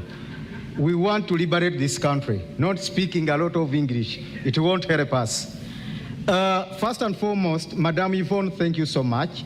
Voter apathy is majorly because of loss of hope. It is with the opposition, apparently, that has to give hope to the majority of Ugandans on the opposition. As we speak, the opposition is only looking at how many members of parliament shall we get in order to get more iPod money, not removing Mr. Museveni. That is why, as the RPP, we have not even positioned any single candidate for MP, because people are just looking at getting 50 million because they lost hope. They think and believe that Mr. Museveni cannot go. So they say, Nange kangabanireko wano, let me get a call 300 million. With Mr. Museveni, God will decide. That is the problem. With the opposition, we are now the problem of the country. People are looking for iPod money. For us, we are not looking for iPod money. Dr. Chinji left a great foundation for our party. That is the reason as to why we are looking at removing Mr. Museveni and bringing back sanity in the Pearl of Africa. So the opposition is majorly contributing on loss of hope and voter apathy. People have lost hope. But I know when I become president of the Republic of Uganda, all MPs from the different parties will join me. They will cross over. I could not waste a lot of efforts and money putting in funding presidential candidates, parliamentary candidates, because the major focus is removing Mr. Museveni and everything will go into the straight line by itself. Secondly, Honorable Mwadanku Nyingi, thank you so much. I respect you, comrade. You talked of coalition or getting behind Honorable Kyagulanyi. I appreciate Honorable Robert Kyagulanyi's role in bringing this struggle where it is. But what you should know, Honorable, is that this struggle started way back from the Kairas, the Dr. Samuel Gerere. Dr. Samuel Gerere in 1996 had the biggest crowd, which we have not seen. Haji Nassan Jege Sevagala had a crowd, a 1 million march. He didn't even smell at presidency. Retired Colonel Dr. Kizza Besigye. Go and look at the footage of the rallies Dr. Semogere had. I mean Dr. Kizza Besigye had. Dr. Besigye has not delivered us to Canaan. It's unfortunate. The crowds are important, but it has to be a guided crowd with a focus, as General Muntu said. That is the reason as to why Dr. Aggrey Kiyingi was not staying in Uganda and was feared more than the people who are sleeping here in Wakiso, because Mr. Museveni knows he will contain them at the end of the day. They are not even focusing at presidency. We are looking at removing Mr. Museveni. In fact, I would be the person the Honorable Kyagulanyi would rather behind. I don't want Ugandans to be disappointed again, and at the end, they tell you, I'm the solution to this country. Don't expect me to tell you, we have all the plans from A to Z. I inherited Dr. Aggrey Kiyingi politically. I have all the contacts and the networks. That is the reason as to why my campaign has started late. Many people have been asking why I have not been campaigning. It's not deliberate. My accounts were frozen. All our funders were intimidated. Mr. Museveni called Sheikh Maktoum, the king of Dubai, and told him, unless you are opening up UAE and Uganda, don't support this guy of Dr. Kiyingi, because he knows Dr. Kiyingi has investments in UAE. President Hakainde Hichilema of Zambia was intimidated. My container of T-shirts from China was confiscated. Candidate Frank Bulira, the good news they is should that all you come are behind seated. me. I'm the only person to redeem this country. Thank you very much. And the good news is that you're seated next to the man himself, Robert Kyagulanyi Ssentamu. What saith you to the responses that have been presented on the floor this evening? My response would be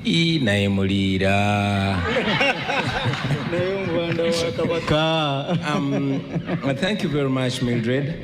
I feel at loss because as a present victim of security, I did not get opportunity to be asked for a comment about security, and as a way of blocking and bridging, you would allow me just to wrap very quickly my comment on security. And it all goes back to state capture, because that is the problem. Every institution of state is captured, including the military. And unfortunately, it's the military that is being used to capture the rest of Ugandans. The question of the military was settled way back in 1995 when the current constitution was promulgated. And Article 208 of the current constitution is to the effect that the UPDF shall be non-partisan, the UPDF shall be national in character, and the UPDF shall be subordinate to civilian authority. Unfortunately, that law is nothing more than the paper on which it's written. Now, the UPDF is reduced to a tool of oppression. It has been said before that there are no bad soldiers, there are only bad commanders. And the statement is true with the UPDF, because now you will notice that the problem begins with the appointments. The appointments are done according to relationship, and sadly, according to DNA. You have seen police officers, military officers coming out to make political statements against the law, and nothing happens. You saw Brigadier Koldo Kidi. You have seen General Museveni's son making political statements, and nothing has happened, and the list is endless. Our plan for the military, first and foremost, because they are desperate as well, they need to be paid right in order for the right thing to be demanded of them. And we've made it clear as a national unity platform that we shall ensure that our men and women in uniform, both in the UPDF and police, are well paid, and they will be demanded to respect the people of Uganda. There should be a strict code of conduct. Recruitment and promotion shall be done on merit. And also, it's very, very important for me, on behalf of the National Unity Platform, to commit that while I'm president, I will never, ever use the military or the police to play politics. Now, having made that comment, allow me very quickly to respond to the questions. I heard from Mwakesa and I appreciate your efforts and your contribution to the tourism industry. But we must understand that it all begins and ends with governance. Just go to Google and type in Uganda. Imagine you're outside Uganda and type in Uganda. You'll see what it brings to you. Will that be reason for you to tour Uganda? So it is not us to create an image or a brand of Uganda. The brand of Uganda is being messed by those that are in power, and it is upon us to remove them from power so that we can present a good brand. Uganda is one of the most beautiful countries in the world, and our tourism potential is robust, but it is being messed by those that are in power, because what matters to them is not what the country gets. The main occupation of the state in Uganda is regime survival, not serving the country, not developing the country, not developing any sector. My brother from ANT mentioned that I said, yes, I said that. I've said it many times. I'm saying it right now. I'm a rebel, but I'm a legitimate rebel. You've seen the president of the Uganda Law Society calling himself a legal rebel. I'm a legitimate rebel. I'm just like the Museveni of the 1980s, only that we are non-violent. That's the difference. Okay, we are within the law, we are non-violent, but we are rebels, we operate like rebels. Allow me to just stick to what you were talking about. Yes, please. There's a question here from Mr. Chigongo, and he's asking, what are your plans towards bolstering multilateralism as well as bilateral relations? Present yourselves as Ugandans. Let us present Uganda on the same moral standard with our country, with other countries. We want to relate with Kenya.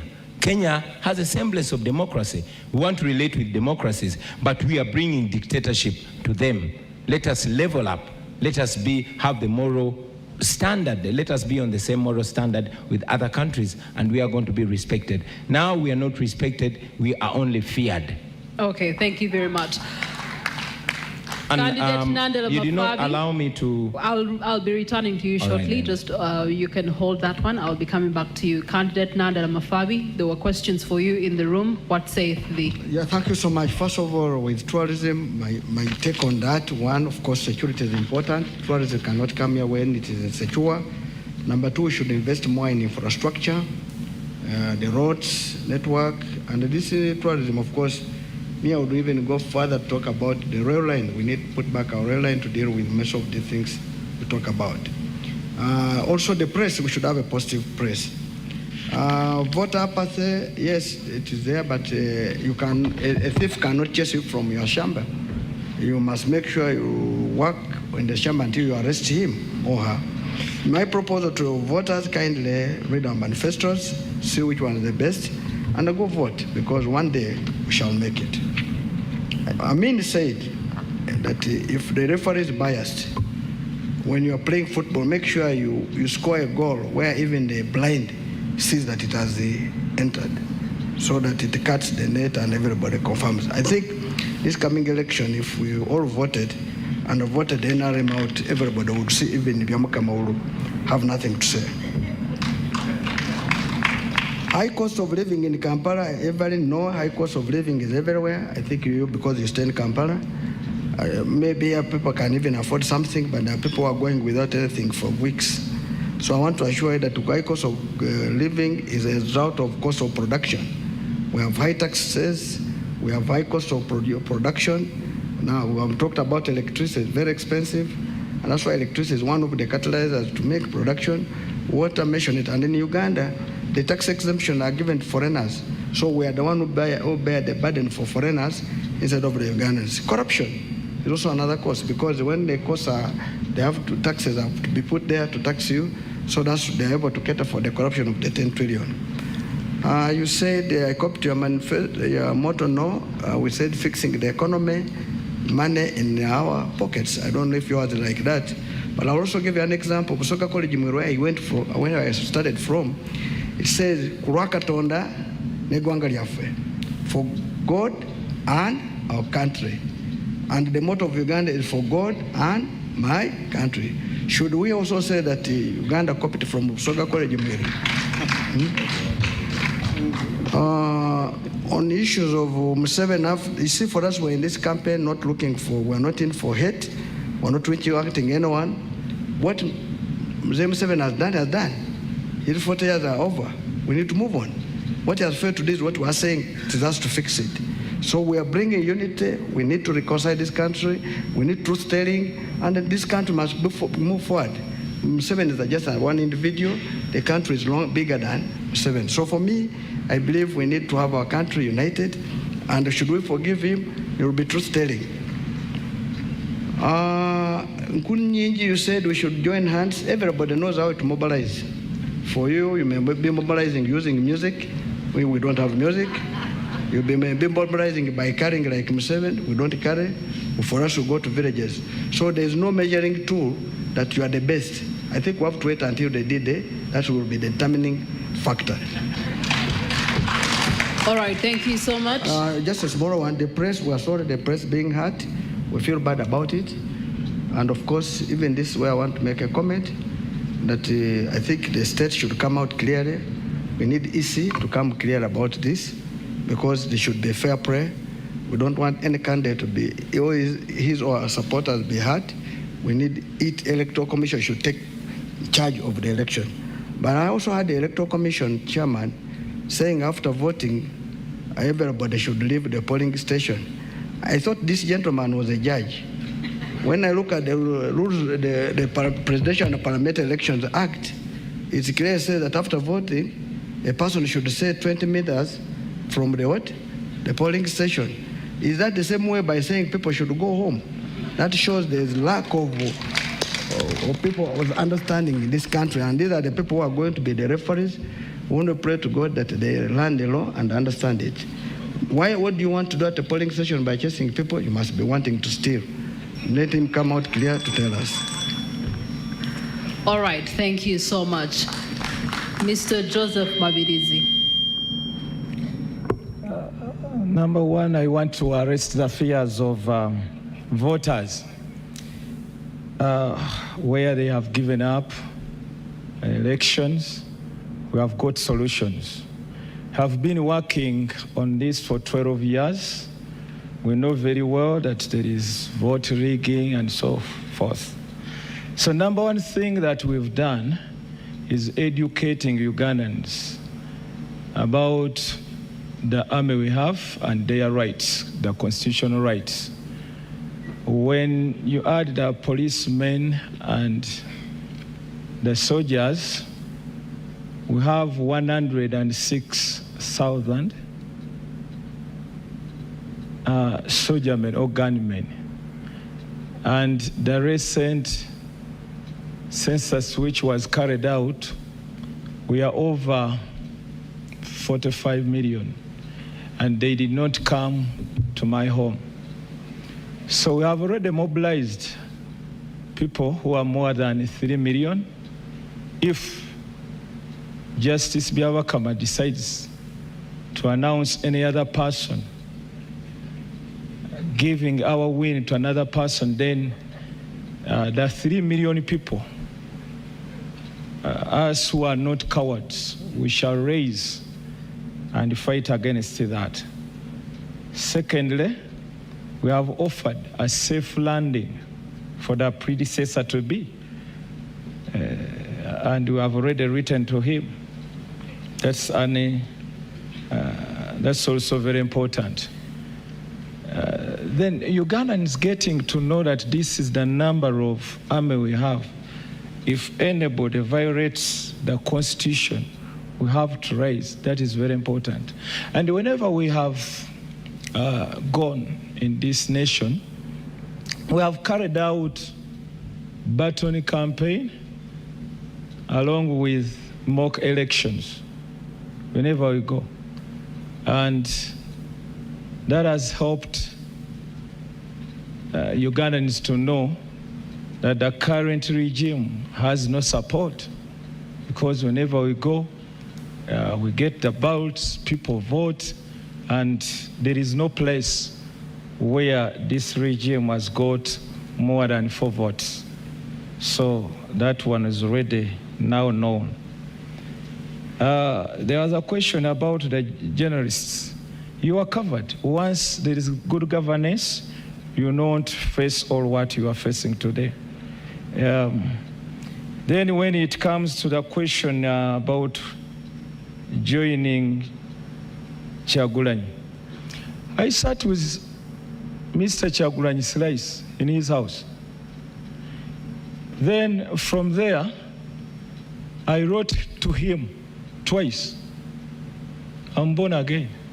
We sat in your house. You don't recall me coming to your house in Magere? You have forgotten? So I did. I'm born again. And I have written to these presidential candidates about joining hands. They endorsed, they received the letters. They didn't turn up. So what do you want me to do? Then another thing, these people opt for going to courts of law, yet we know that the courts, they are in the hands of just one man. Then they are promoting the governance, which is the same as the one we have. For us, we advocate for federalism. So our plans are so different. That's why we cannot join anybody. All right. To all the 5 candidates on the floor, as we're looking to our social media platforms and getting questions from the online audience, we also have a desire to hear from you on sectors that have shown immense potential, but yet they are still not given that much attention. Sports is one of them. The creative industry is another one. And of course, some people have not had responses of candidates regarding protection mechanisms for the Fourth Estate. That being said, as you prepare your responses, turning to our social media platforms, someone has put a crying emoji and said, but help me, as Uganda started out as a federal state, but the system collapsed. Nigeria is currently also running on a federalism, but it is constantly facing ethnic, religious, and regional clashes. How different is the federal system they are suggesting? And of course, that is to candidate Bulira. Then we also do have on X Okello George, who says, given Uganda's history of contested elections and past allegations of electoral violence and media suppression, what concrete viable steps will you take as a candidate to guarantee a free, fair, transparent, and peaceful election, including protection of opposition, free speech, and unbiased media coverage? This is in the case that you are the president at that opportune time. We also do have Rango3_8 on X says, Uganda has one of the youngest populations in the world. What is your vision for empowering youth to lead in innovation, youth to lead in politics, and youth to lead in entrepreneurship? How will you engage young people in decision-making processes? And I'm going to take the final one from X. I am Sami says, 1, how do you plan to leverage technology to boost Uganda's economy and improve the lives of citizens? 2, what strategies would you implement to increase access to digital services, especially in rural areas?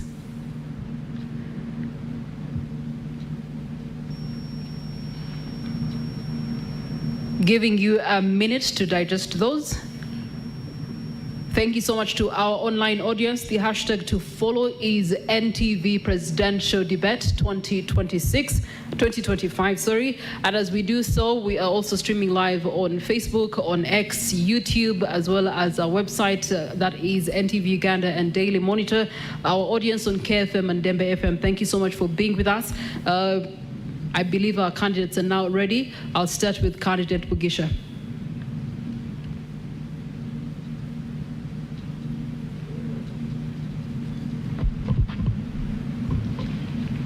The areas which have high potential but where there hasn't been adequate investment, as they have indicated, like in sports, like in the creative industry. The unfortunate thing is that that process really starts from primary education. Our primary education, the foundation of our primary education system is not being well designed. because you get to understand the different intelligences of the different people between 5 years to 10 years. That's where you get to understand how people have been wired different. We have concentrated more on the academics, and therefore many people who have got talent, like who could be the best of sports persons if there was investment in them, those who are in the creatives, those who can use hands for their skills, is lost at that point. We would have to redesign that.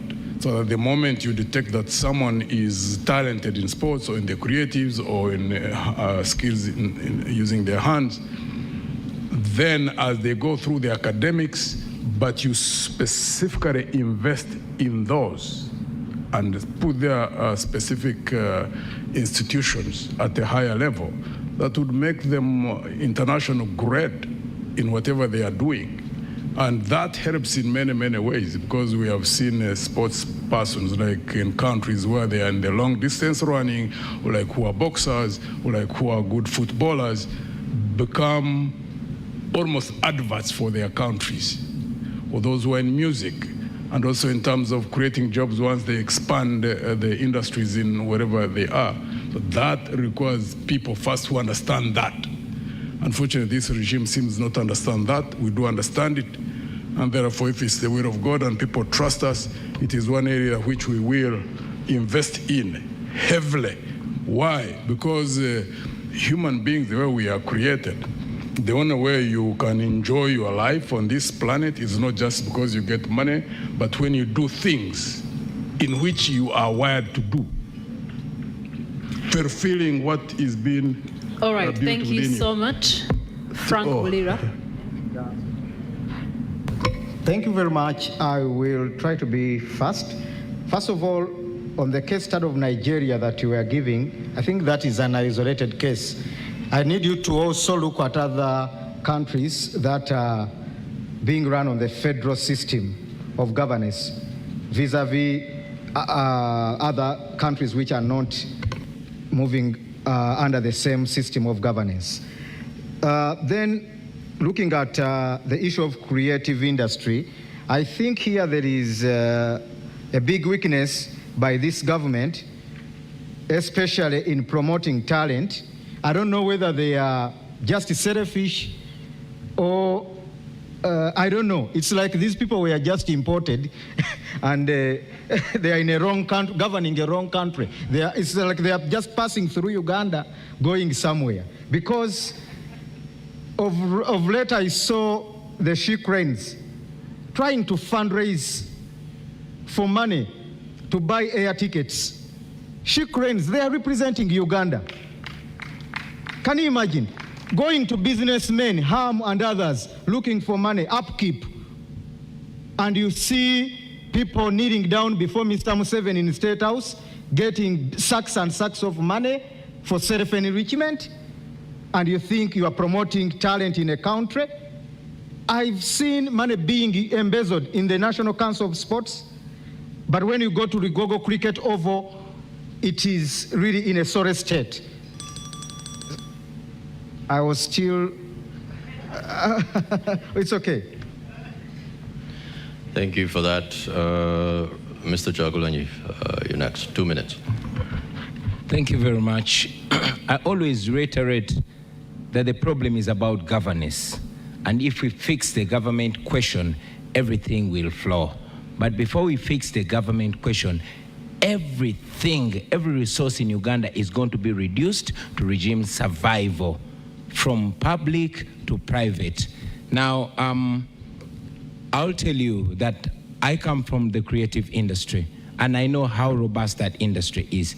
But as we speak right now, I'm an artist, but without quoting any law, I was banned from performing my profession.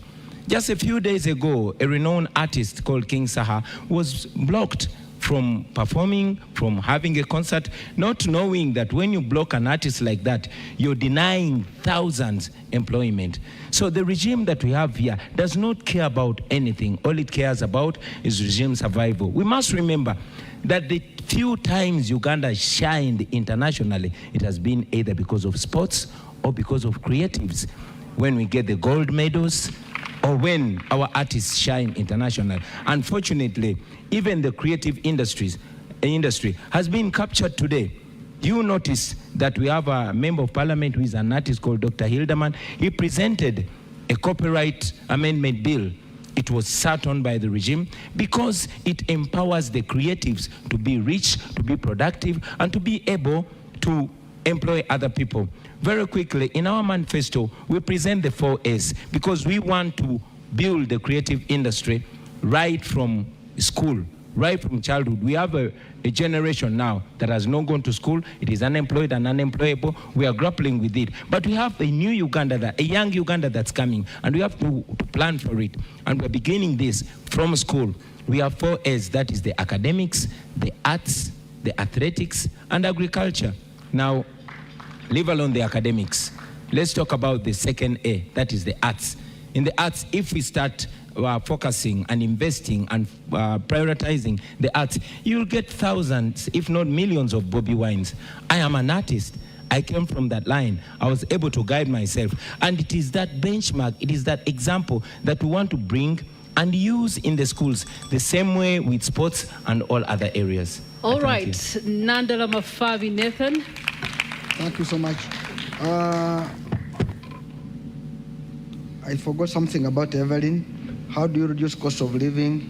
You reduce cost of production, you reduce taxes, you expand the tax base, and remove tax exemption to foreigners.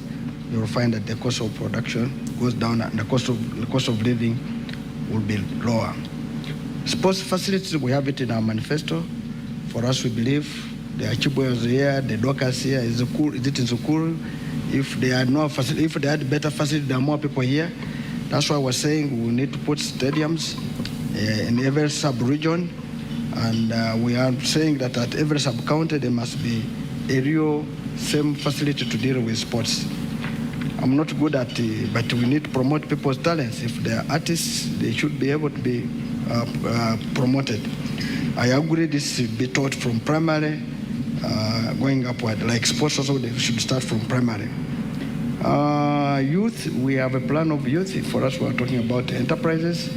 If you read our manifesto, it's very clear how we plan. We're saying every graduate, when he's living at the gate, will be handed 1 million shillings to start life. And when he doesn't have any job within 6 months, there will be enterprises to be set up, which the youth will manage, and they will be able to create jobs for others. They are very clear, and we're looking more in agriculture, in the ICT, because now this is the current one. Because if we talk about technology, digital platforms are really most important. But unfortunately, the internet is too expensive. I'm sure it might be the most expensive in the world. But in most countries, the internet now is so, even on the streets, the internet free, where they should access. Currently, for example, most multinationals are using the youth, giving them jobs. Let me give an example. Like you get a multinational, say, auditing, preparing my accounts. You get a youth in India, are the one preparing, and they are using dictators, and are being paid, are being employed. And for me, ICT is one of the most important things to also create jobs. On violence during elections. All right, you can keep the rest for closing remarks. Each candidate will be given 5 minutes to close this debate and to say one last word to the voter, the constituency, 45.9 million Ugandans. Let's have a response from Mr. Joseph Mabirizi. Youth empowerment. Let me talk about youth empowerment. It starts with education.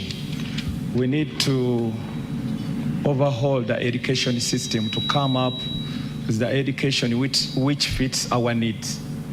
Today, the education we have, it doesn't benefit. There's a microphone that is on. Let's switch it off. Thank you. Yes, it's on. It doesn't benefit those ones who pay school fees, the parents, neither the children. So we have a committee. It's already working upon that. We want to have a new system of education which can benefit Ugandans. Secondly, we are planning to give free internet services right away from May next year, so that will no longer be a problem to Ugandans. Then we want to use both the transferred technology and also the local one. It will help us in innovation, skilling, hence job creation, which will have so many opportunities of employment for unemployed. Then injecting more money in creative industry, that one will help a lot because it has become a job when you talk about music and drama, when you talk about sports. So we aim at injecting more money in those sectors. Thank you. Thank you. Thank you very much for that. As we wrap up, allow me to hand over to all the 5 candidates, 5 minutes each, to give us their closing remarks and reflections and what they plan for this country, in case you missed anything out. Sadly, we do not have enough time. We planned to touch on economics and finance, but maybe you can squeeze all of that in those 5 minutes. I know it's brief, but over to you. Candidate Muntu, could you please start us off? Thank you. General Museveni is going to leave us a broken country, deep in debt, lawlessness, frightening levels of poverty. All systems and institutions have been broken down. There's almost nothing which can check power. The culture of a people who have so lost hope to the point that ordinary people are selling themselves for 5,000 shillings. Leaders are being bought at a higher rate, maybe 50 million, 100 million. That's the state of affairs that we do have in this country.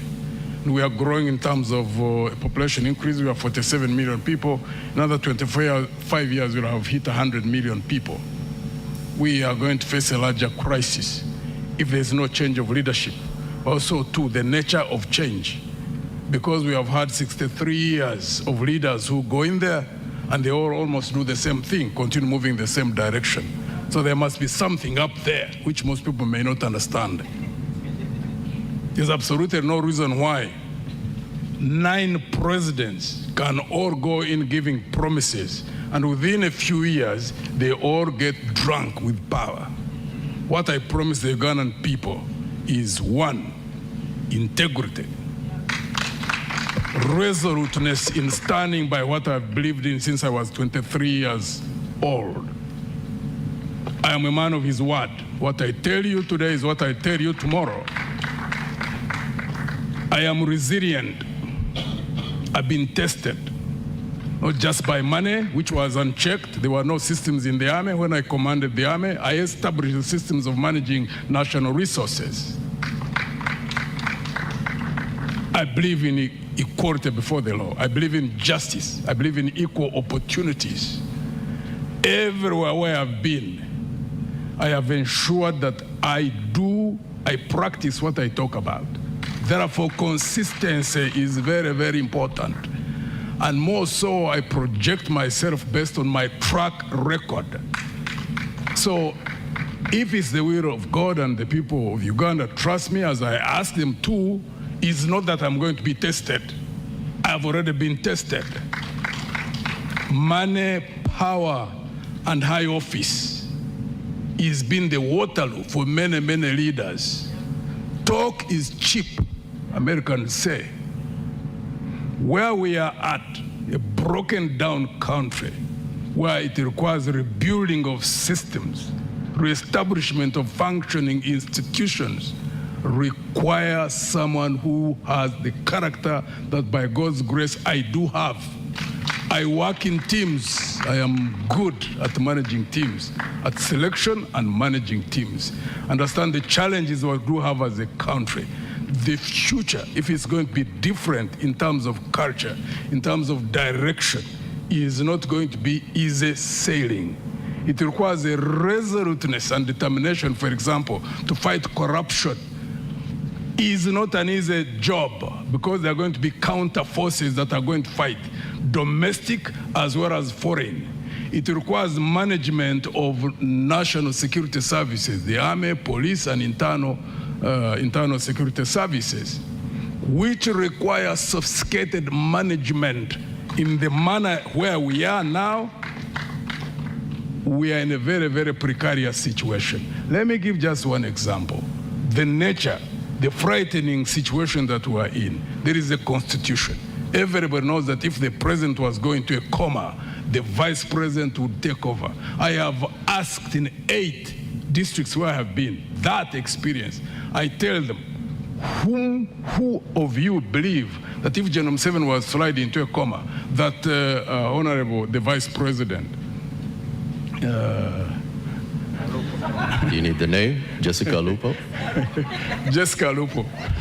She's a colleague, she was in the army. So Honorable Jessica Alupo, that would take over. Hey, people look at me as if I've just fallen from space. I have not seen anywhere where they raise their arm. And I've been asking publicly, because I'm not able to access those who are in security services, but for them take a cue to look that as a red flag. If something is in the Constitution, and every Ugandan knows that we are going towards a transition, one way or the other, and you have a situation where people don't even believe in what is in that Constitution, to those who are in security services, those who are in government, need to know that there is a problem in this country, and it needs to be handled. Because we are 47 million people. General Museveni is one individual. The security of the country cannot be tagged on one human being. I keep asking people, because there are those who say if General Museveni goes, that the country can easily go down. I ask them, if God recalled him tonight, would he go with the country? Of course, they say no, he won't go with the country. Therefore, we need to deal with the country. What needs to be done? And that requires experience, ladies and gentlemen. That's why I ask for trust from the Ugandan people. And I always keep telling them, whatever we will sow is what we will reap. Thank you. Thank you very much, Candidate Muntu. Over to you, Candidate Bulira. Thank you very much. Dear Ugandans, as we close up this debate, it is a memorable debate that it may be the last time you're seeing me here as an ordinary Ugandan. In the new Federal Democratic Republic of Uganda, starting next year, 15th, just be rest assured all will be in peace. I'm just going to highlight on what we plan as the RPP. I'm staying focused. What we are planning for a new Uganda. We want a new Uganda under the federal system, period. The rest will be sorted. First and foremost, let's also look at our brothers and sisters who are working in the diasporas and living out there, the Kadamas.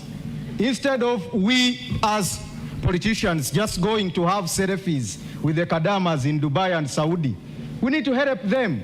They are contributing, bringing in a lot of remittances yearly to this country, contributing to our economy. These Kadamas are being harassed. These are our sisters and mothers. They are sleeping at Banias Square. They are sleeping on empty stomachs. They are being raped, but government is quiet. Even the opposition is quiet. It's just having selfies with them, politicking. I'm here to help the Kadamas. I'm their hope. I've lived with them. Dr. Chinja has helped many of them. So, just as the government of Philippines did, they sat with the Sultan of Qatar, they sat with the president of UAE and said every Filipino who is working in UAE must not be paid less than $500, or else he or she goes back to Philippines. And as we speak, Filipinos are in heaven in Dubai, and Ugandans are sleeping on the streets and in the bed spaces. Much as even there's Filipinos sleeping in the bed spaces, but they are living a higher life. Yet Uganda is far more developed than the Philippines. It goes back to governance. We don't have leadership. We don't have leadership. As a president, I'm going to sit with Sheikh Al Maktoum and we negotiate on the issues of, the issue of Ugandans working in the UAE, in Saudi Arabia, Qatari, Turkey, and all other countries in the Middle East and the entire Gulf. we need to save our sisters. On a serious note, money is coming from those brothers and sisters contributes a lot to the country's economy. On the issue of tourism, I had earlier sat with some sheikhs in UAE and Dubai municipality, plus using the contacts of Dr. Ching, since he had shares in Emirates. And they had done a survey that Entebbe International Airport has the best terrain for a nice airport. And they were suggesting with the government to have Entebbe International Airport as the base or headquarters of Emirates in Africa. Mr. Museveni refused this simply because they wanted to employ workers on UAE standards, being paid highly, and UAE directly being involved in the recruitment of Ugandan workers. Look at that selfishness. Up to now, that project was put on hold. We don't have an airport. We are the only country which doesn't have an airport. Recently, Madam Mama Nyerere was locked up in a lift in Entebbe International Airport. That's when Mr. Museveni came out to pretend like he's chasing workers at Entebbe International Airport. It is the only airport where these electric stairs don't work. They only put them on when they are international guests. Even poor countries like Zambia and Malawi have real airports. We don't have an airport. And it is the gateway to the country. It is the gateway to the tourists. We want to put down this airport, and we have a reasonable airport. In fact, it's even going to be named Sir Edward Mutesa International Airport. From Entebbe is meaningless. All countries, when you go to Kenya, their main airport is the Jomo Kenyatta International Airport. Their founding father. Go to Malawi, it is the Kamuzu Banda International Airport. In Tanzania, it is Julius Nyerere International Airport. Oliver Tambo International Airport in Johannesburg. It's only Uganda selfishly remaining with the name Entebbe just because Mr. Museveni doesn't even want to remember the founding fathers, the first presidents, the Obotes who brought about the independence of this country. We are going to construct Wesley Mumbere Airport in Kasese and Omukama Chebambe Airport in Fort Portal, tourism city. Thank you, Mr. Oh, I was just starting. You'll start when they I've not even reached in the middle. You'll start when they elect you on the 15th. Oh, Ugandans need this. All right, so we get to also receive closing remarks from Honorable Robert Chagulanyi Sentamu. Thank you very much, Madam Moderator. Our fellow Ugandans, at a time when our nation is at crossroads, at a time when all institutions of state are under capture, including the judiciary, a time when a judge sits to adjudicate, to decide a case, has not to look at what the law says, but consider what General Museveni wants. At a time when appointment of judges is by a person and yet is supposed to be by the Judicial Service Commission, a time when even a justice of the Supreme Court, Justice Chisache, is in exile because she fears for her life, having disagreed with the status quo. A time when political leaders are in jail, people like Dr. Kizza Besigye for no case whatsoever, where citizens are tortured on camera by those that are supposed to protect them. A time where social media is blocked. Facebook, as we speak right now, is blocked just because one person does not like it.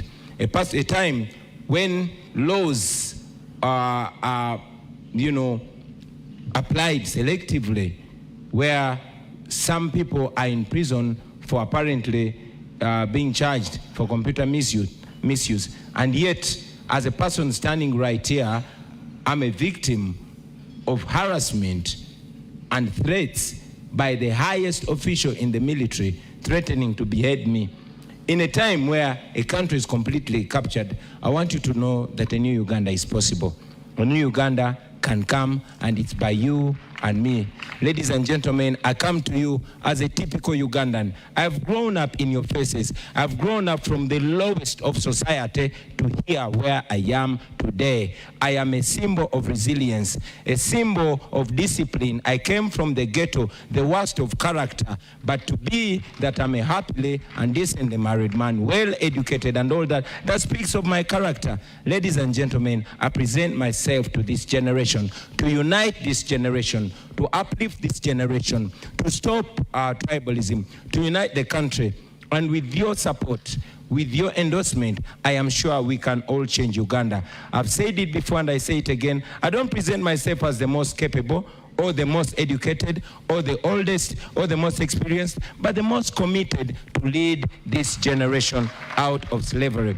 When you vote for me, when you vote for the National Unity Platform, you'll be voting to end 40 years of dictatorship. You will be voting for servant leadership. I present myself not as a boss, but as a servant. And most importantly, we as a nation will be able to march forward together. Therefore, ladies and gentlemen, please remember that we have an opportunity to redefine our history, an opportunity to start over again. This opportunity is coming on the 15th of January to end the hate, to end the historical injustices, to end tribalism, and to rebuild our country. I am sure Ugandans, especially the young ones, love each other. They want to live together, but they are stuck in the past. It is our opportunity to unchain and unhinge and move forward. Therefore, I call upon all of you to vote for me. Yes, I have the highest respect for all these contenders right here, but I'm the best choice. The people of Uganda have shown it to you. It is only a pretender that will not agree that the person elected to be president of Uganda in 2021 was Kyagulanyi Ssentamu Robert. The people of Uganda have consistently shown it to you from the north to the south, from the east to the west. None of the candidates can win me in an election, even in their own backyard. Therefore, I might fail to convince them to join the winning team. But you, the people of Uganda, have always taken a lead. You have led us. Please lead us. Let us liberate our country, and forever we shall end this slavery. I thank you for God and my country. All right. Let's have order in the room. We do have other candidates that are worthy of their time. And now turning to candidate Nandela Mafabi Nathan for your closing remarks. Thank you so much. I come in this election, as I stated from the beginning, to fix the economy, and we have money in our pockets.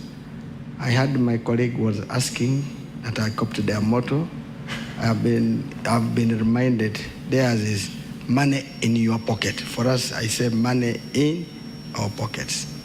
The country we're in right now, the main issue we have is greed. That's corruption, which is a cost, a big cost to this country. It's the one which is making cost of production go high. It's the one which is making the country of people to be overtaxed. And the moment we stop this, this will mean we're going to reduce the taxes. And the moment the taxes are reduced, there will be more money at your disposal for consumption. And the layer living will be better. Two, we come with a plan to invest in productive sectors. And that's why we're saying our budget, 10% of the budget will go to agriculture.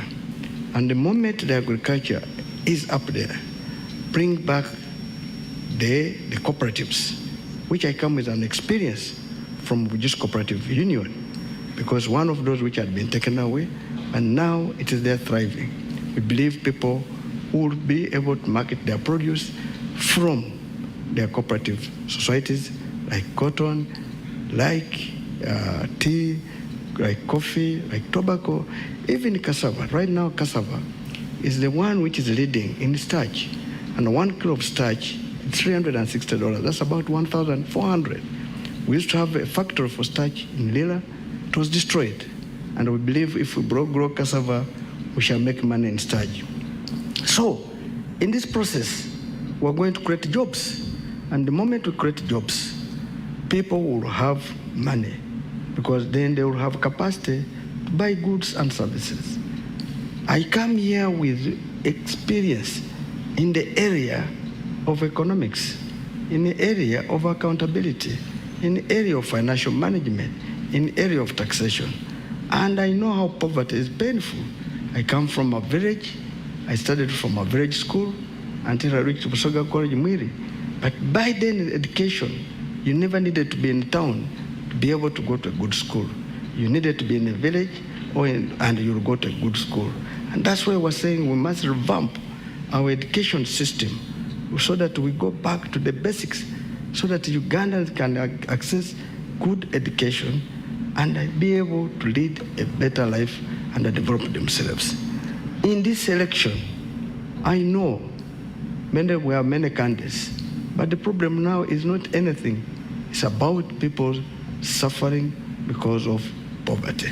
The moment we resolve poverty, insecurity will go down. The moment we resolve employment, people will be better lives. I am here. I understand what you go through. Every village, there's a money lender. A money lender who is charging our mothers and fathers very expensive with the knowledge of government. This is very dangerous. How do you charge somebody 50% per month on a loan of limited, just a small loan? This is going to end because people are suffering daily. And that's why we come with a very big investment in the financial sector. We'll return back the cooperative bank, which is in the law. And this is the one which is going to help cooperators. We'll bring the agriculture bank, which is also going to help the farmers. And whatever you grow, if it cannot be sold there and then, it will be put in silos. Government is going to put drivers which are going to stimulate this growth. And the government should lead in this process. We are going to ensure the economy belongs to Ugandans. Our economy currently is for foreigners. The telecom sector belongs to foreigners. The construction sector belongs to foreigners. We believe Ugandans should be the one to lead. I will give an example. To construct a road, all 95% of the materials are from Uganda. The stones, the cement, the sand, the water, and the laborers.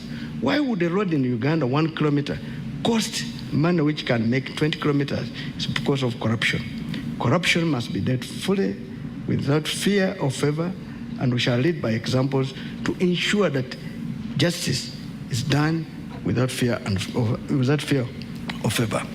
The judiciary should be a judiciary which should be there to do work, not to do political judgments, not to really sit on cases.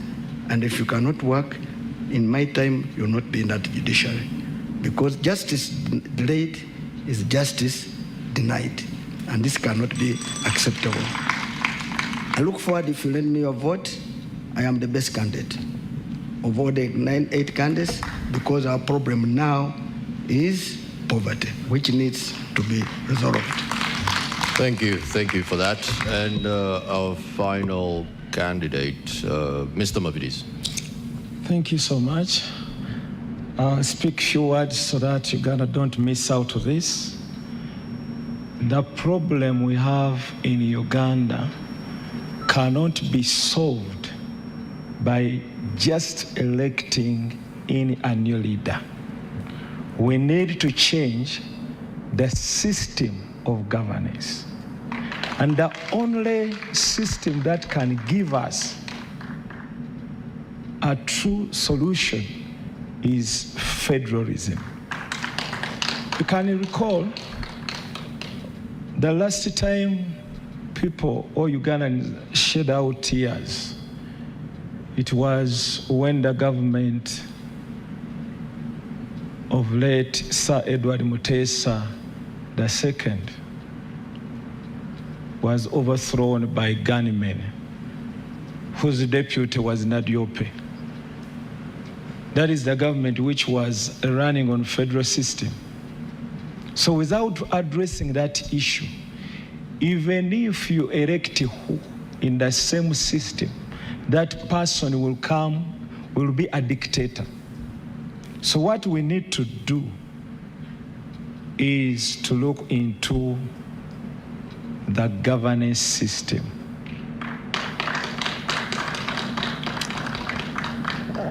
Our manifesto covers a lot when it comes to land, there is a policy on land use. This nation is covered with land grabbing in every part of Uganda. And it wasn't a problem before until this government came in, where a lot of government people go out with a lot of money, buy land, chase people from their land. So we need a policy on that. We want to make environment conservation also a point where we want to make Uganda a forest again by planting fruit trees along all the roads, the feeder roads, the Tamaka roads. It will help us when it comes to rainfall formation, but also employing so many people. How? I talked about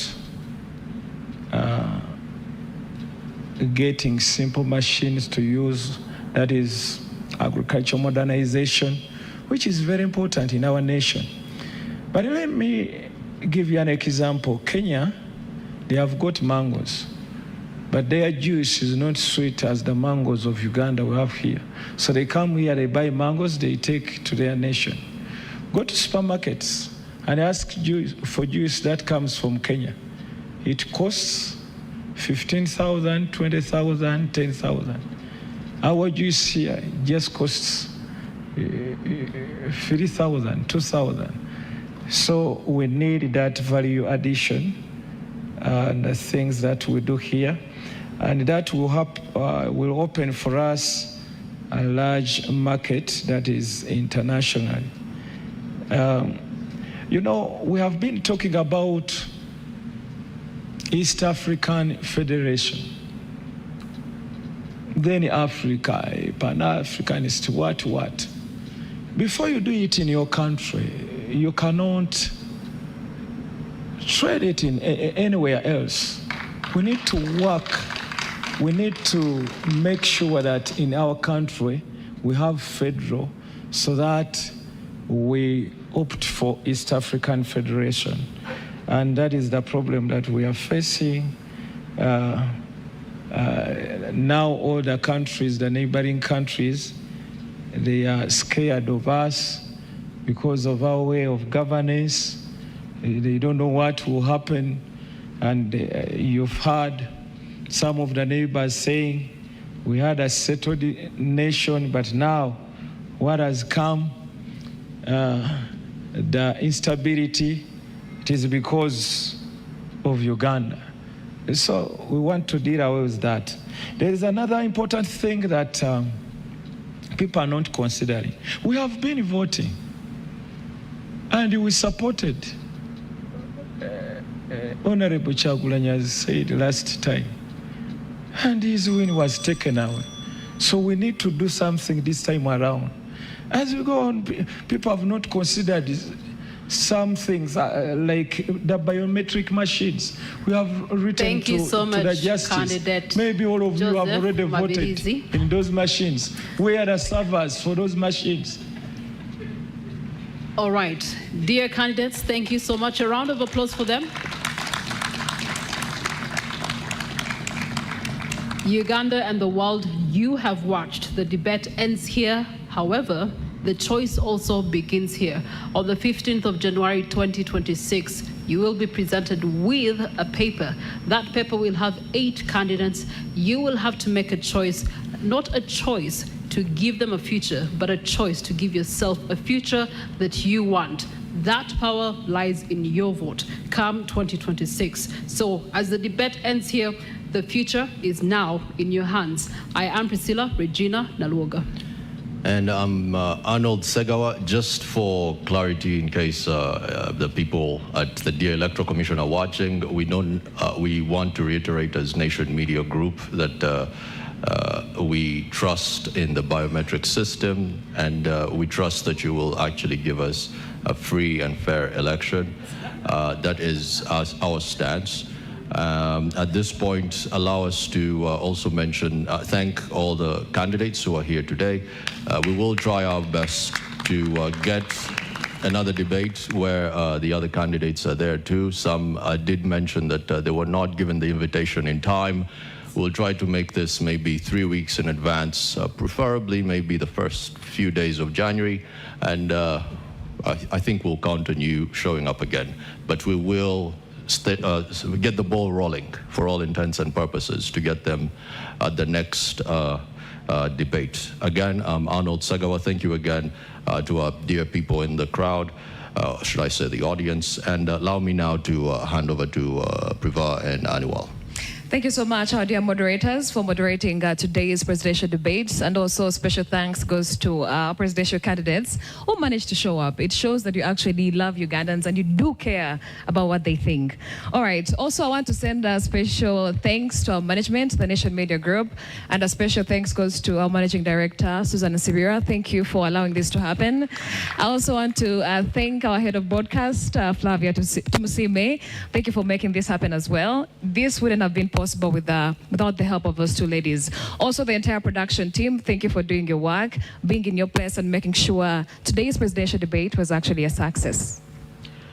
Tweyanza nnyo tweyanzege bannaffe mwenna ababadde ku debate eno mwebale nnyo mwebalire ddala abadde batugoberera obutereevu ku NTV ne ku Spark TV mwebale nnyo mwebalire ddala tusiimye nammwe abaataddemu obudde bwammwe ne mujja mwebale nnyo mwebalire ddala. Muzikirize tubeeko amannya ge tukoonako. Njagala okwebaza akulira oludda oluvuganya government mu parliament Joel Senyonyi ate nga obi wa Nation Media sebo webale nnyo okubeerawo.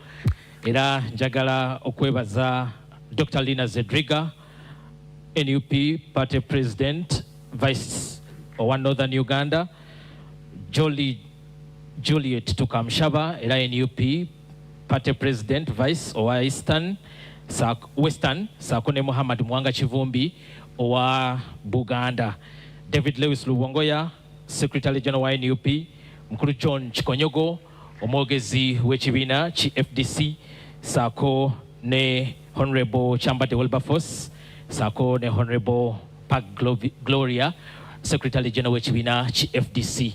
Tetusobola kubamalayo budde bwo we buli butuweddeko. Oh, butuweddeko, but we have like just about 5 names to just hint on. Barbara Itungo, we see you. She's an author and also very passionate about the girl child. Honorable Salam Musumba is in the house as well. I know she belongs to the PFF, but they're currently in a working relationship with the Alliance for National Transformation. So we also see you.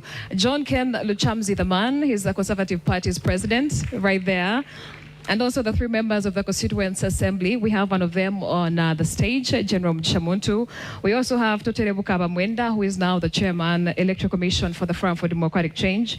And also we have Jack Sabiti, the national chairman for the Forum for Democratic Change.